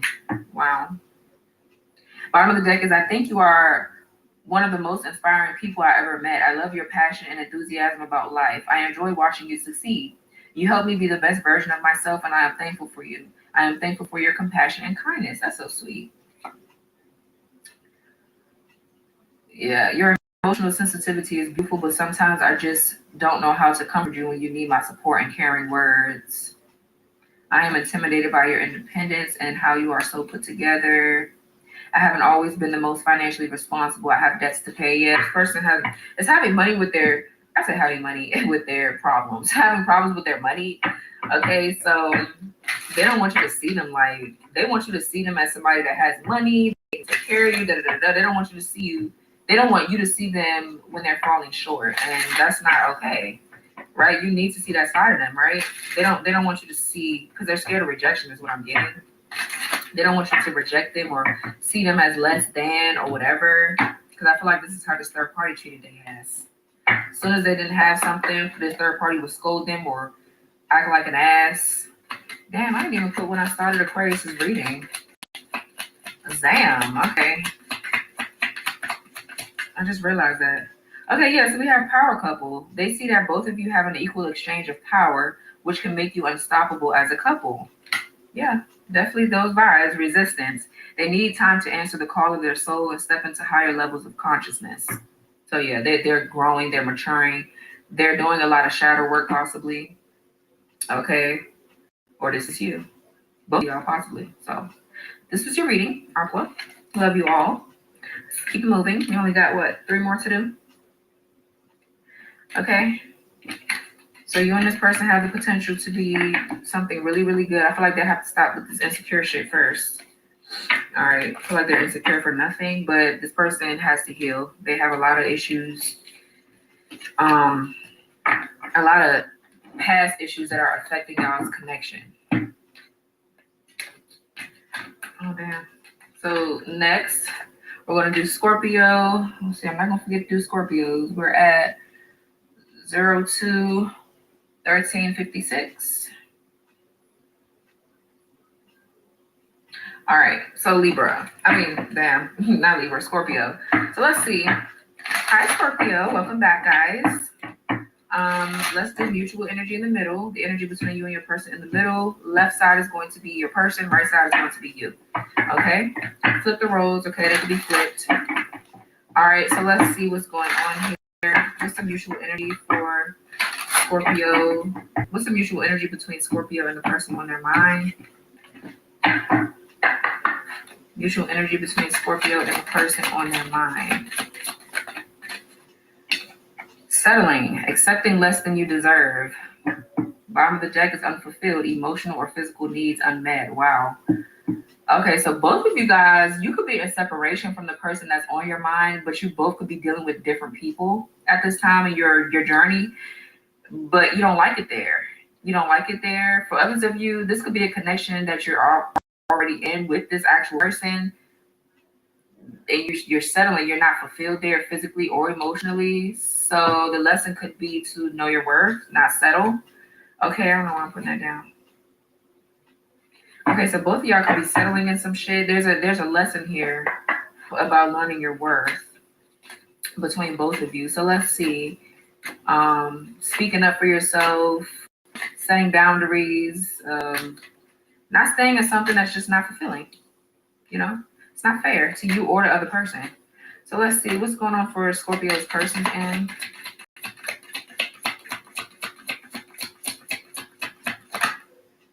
Love, Magician, you have the power to transform this connection. Liar, liar. Someone here is being dishonest. Okay, so Love, Magician. Where my deck at?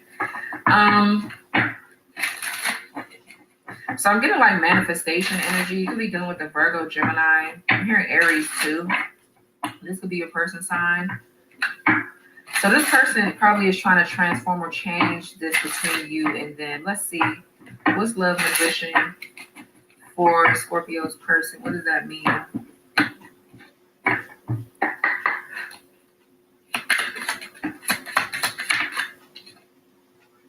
The Ace of Cups in reverse. And then we have the Magician. Wow.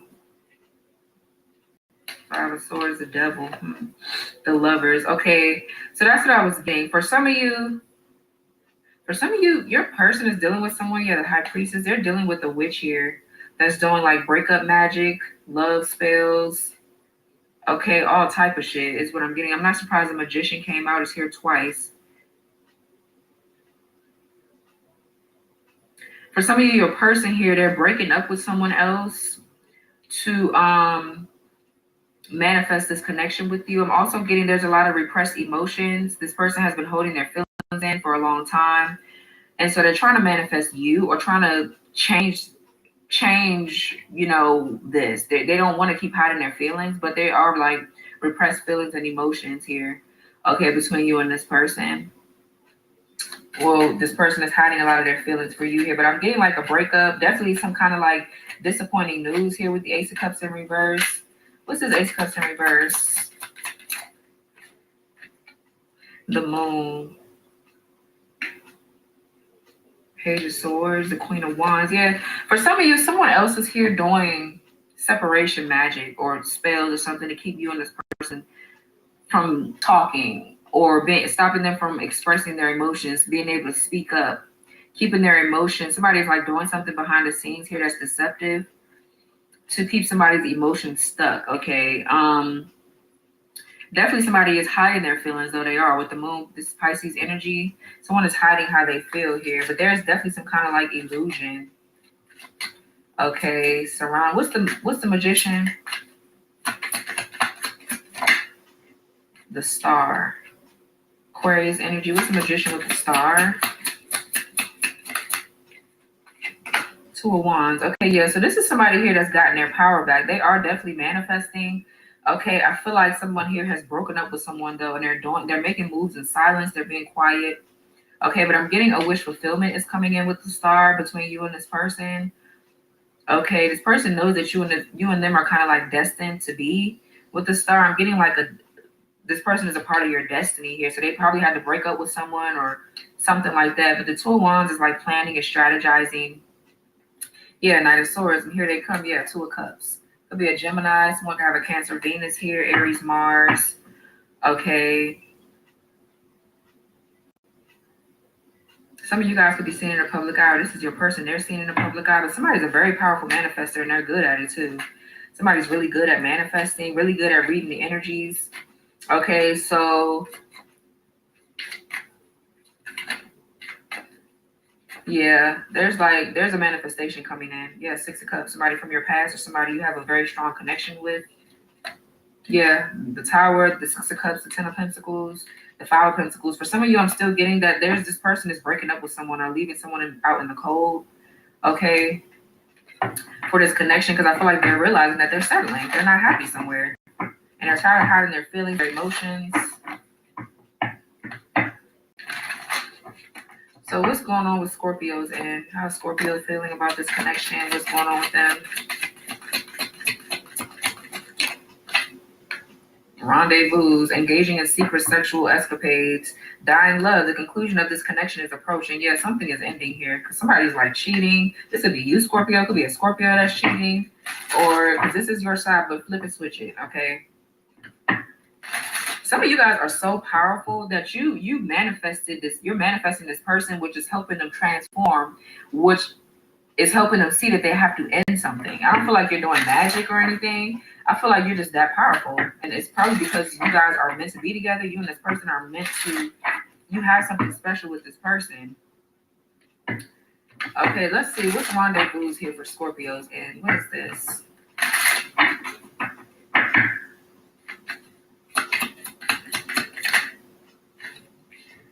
Queen of Cups, Page of Cups. Who do I get this energy for? Aries. Someone here could be a Cancer. Wow, the King of Cups, the Tower.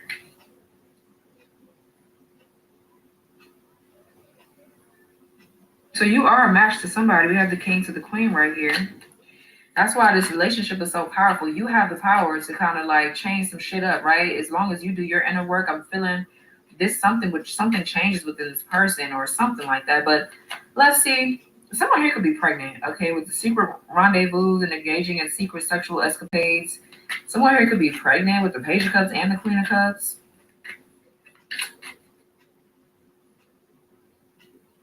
What's the Queen of Cups? Let's see. The World in reverse, the Judgment, the Death card. Wow. Something is ending while something else is starting, okay? Somebody has made a clear judgment call to end something completely, dead it completely. Definitely a major awakening, a transformation. This is like a major death and rebirth here for your person, where they could have been running around, or this is you. Okay, you could have been running around with somebody, another Scorpio. Something here could have failed with a Queen of Cups, a mother figure, an ex, a baby mother, baby daddy, whoever the fuck, but something here failed with you and someone else here. Yeah, Six of Cups in reverse. Somebody's getting rid of the past. Okay, because the past here is a burden. Okay, the past here is a burden to somebody. That shit has failed. It didn't work. But I'm definitely getting you and your person have unfinished business. Okay, Scorpio. And you know that. Something could have failed with you on your end. Like I said, you guys could have ended something, okay, because it was a burden. It was just failed. It's not working. So this could be a past life lesson that you learned. Okay, I feel like you want, for some of you, I'm getting more spice in the bedroom or something like that. Like, you want something more passionate when it comes down to intimacy with someone else, with someone. And I feel like you're not finding it somewhere with someone else, okay? Let's see. So the Six of Cups in reverse, yeah, you've matured, you've grown up, or you're getting rid of somebody's ass. What's the Page of Cups? I feel like you're listening to your inner voice here. The Emperor in reverse, Queen of Wands, Wheel of Fortune, Page of Swords. So the Emperor in reverse, that's that Aries energy. That's what I was getting. So this could be a masculine here for you, Scorpio, or somebody in masculine energy that was abusing their position of authority. I'm definitely getting somebody here is having problems with children. Somebody here is pregnant and the child could not be theirs, or there's like paternity issues with the child, or somebody's like trying to abuse their position of authority using children. So this person, or you could be getting rid of someone that's trying to like either put a child on you that's not yours, or they're trying to use children as a pawn to keep you stuck. What's the Emperor in reverse? Yeah, the Strength card. Yeah, this is a challenge here that you're overcoming. Yeah, for a new beginning. Ace of Wands with your person, or because I'm getting third party. All right, I'm getting somebody here is not the father though. Okay.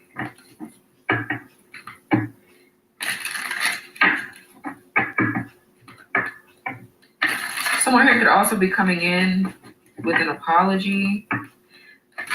But this person here just wants to have sex. For some of you, this is somebody that you've let go of.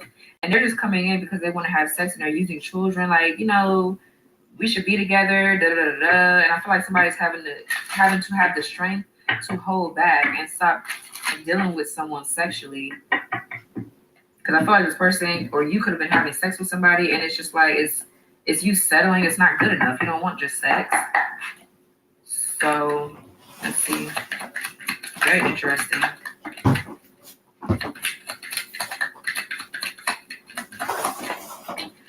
So we have true love. Yeah, someone has found their true love here. It says, I waited my whole life to find someone like you.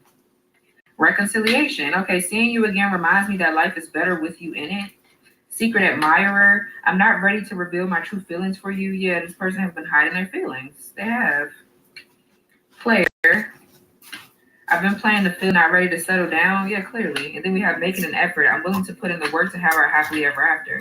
What's this player card? Not for you. Yeah, somebody is not for someone. Whoever someone is healing from, you're healing. Because someone here is the runner in this connection between you, or either you're the runner or they are. And they have to heal from something where they were getting played by someone else. Okay, someone here got pregnant by someone else or something like that is what I'm getting. But it says, let's not continue this madness. It's best if we just moved on. Yeah, someone is making a decision to move on from a player energy. Yeah, the other and sacrifice. Somebody is sacrificing that other connection for a new one. Okay, for the one that you and probably them have.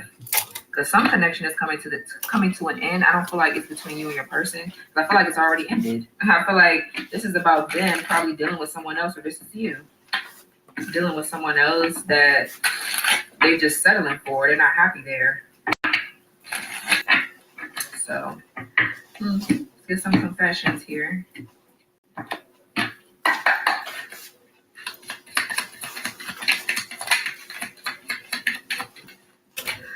So it says, I feel like I've gone through so much that I don't know where to start with telling you about my life. It never seems to be the right time to open up. I don't know if I want to open up. If you pressure me, I will only draw within more. It's not your fault.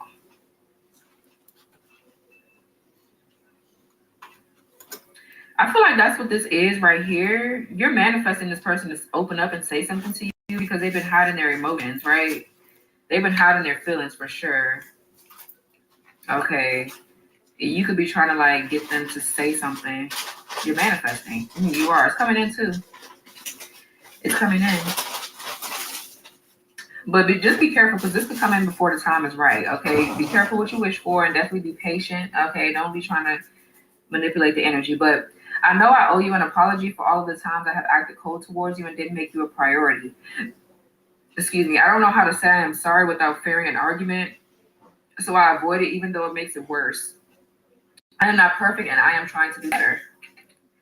It says, I want it all and I want it with you. I want the white picket fence, the children, the dog, the happy family, and everything in between. I try to tell you in my own way that you are the one for me.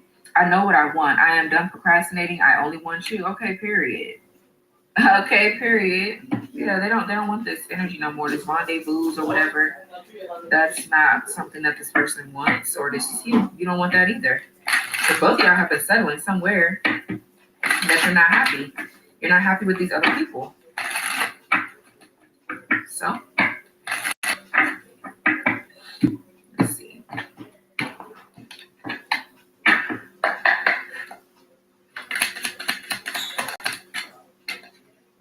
The fights. Their inner warrior is being activated. They're getting ready to fight for you and overcome their fears of love. Part of the deck is slipped away. Though they never had you, to them you will always be the one that got away. They regret the chance that they didn't take. Yeah. So very interesting reading, Scorpio. Okay, so this was it. Love you guys. Let's move on. Okay. Let's move on here to Libra.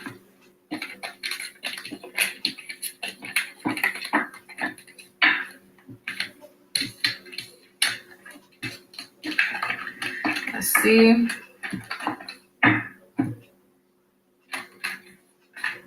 Oh shit, I didn't mean to put that in there. So hi Libra. Welcome back, guys. So let's see. What time is Libras? I know it's 29:41. Okay. Hi, Libra. Welcome back, guys. I hope you all are doing well today.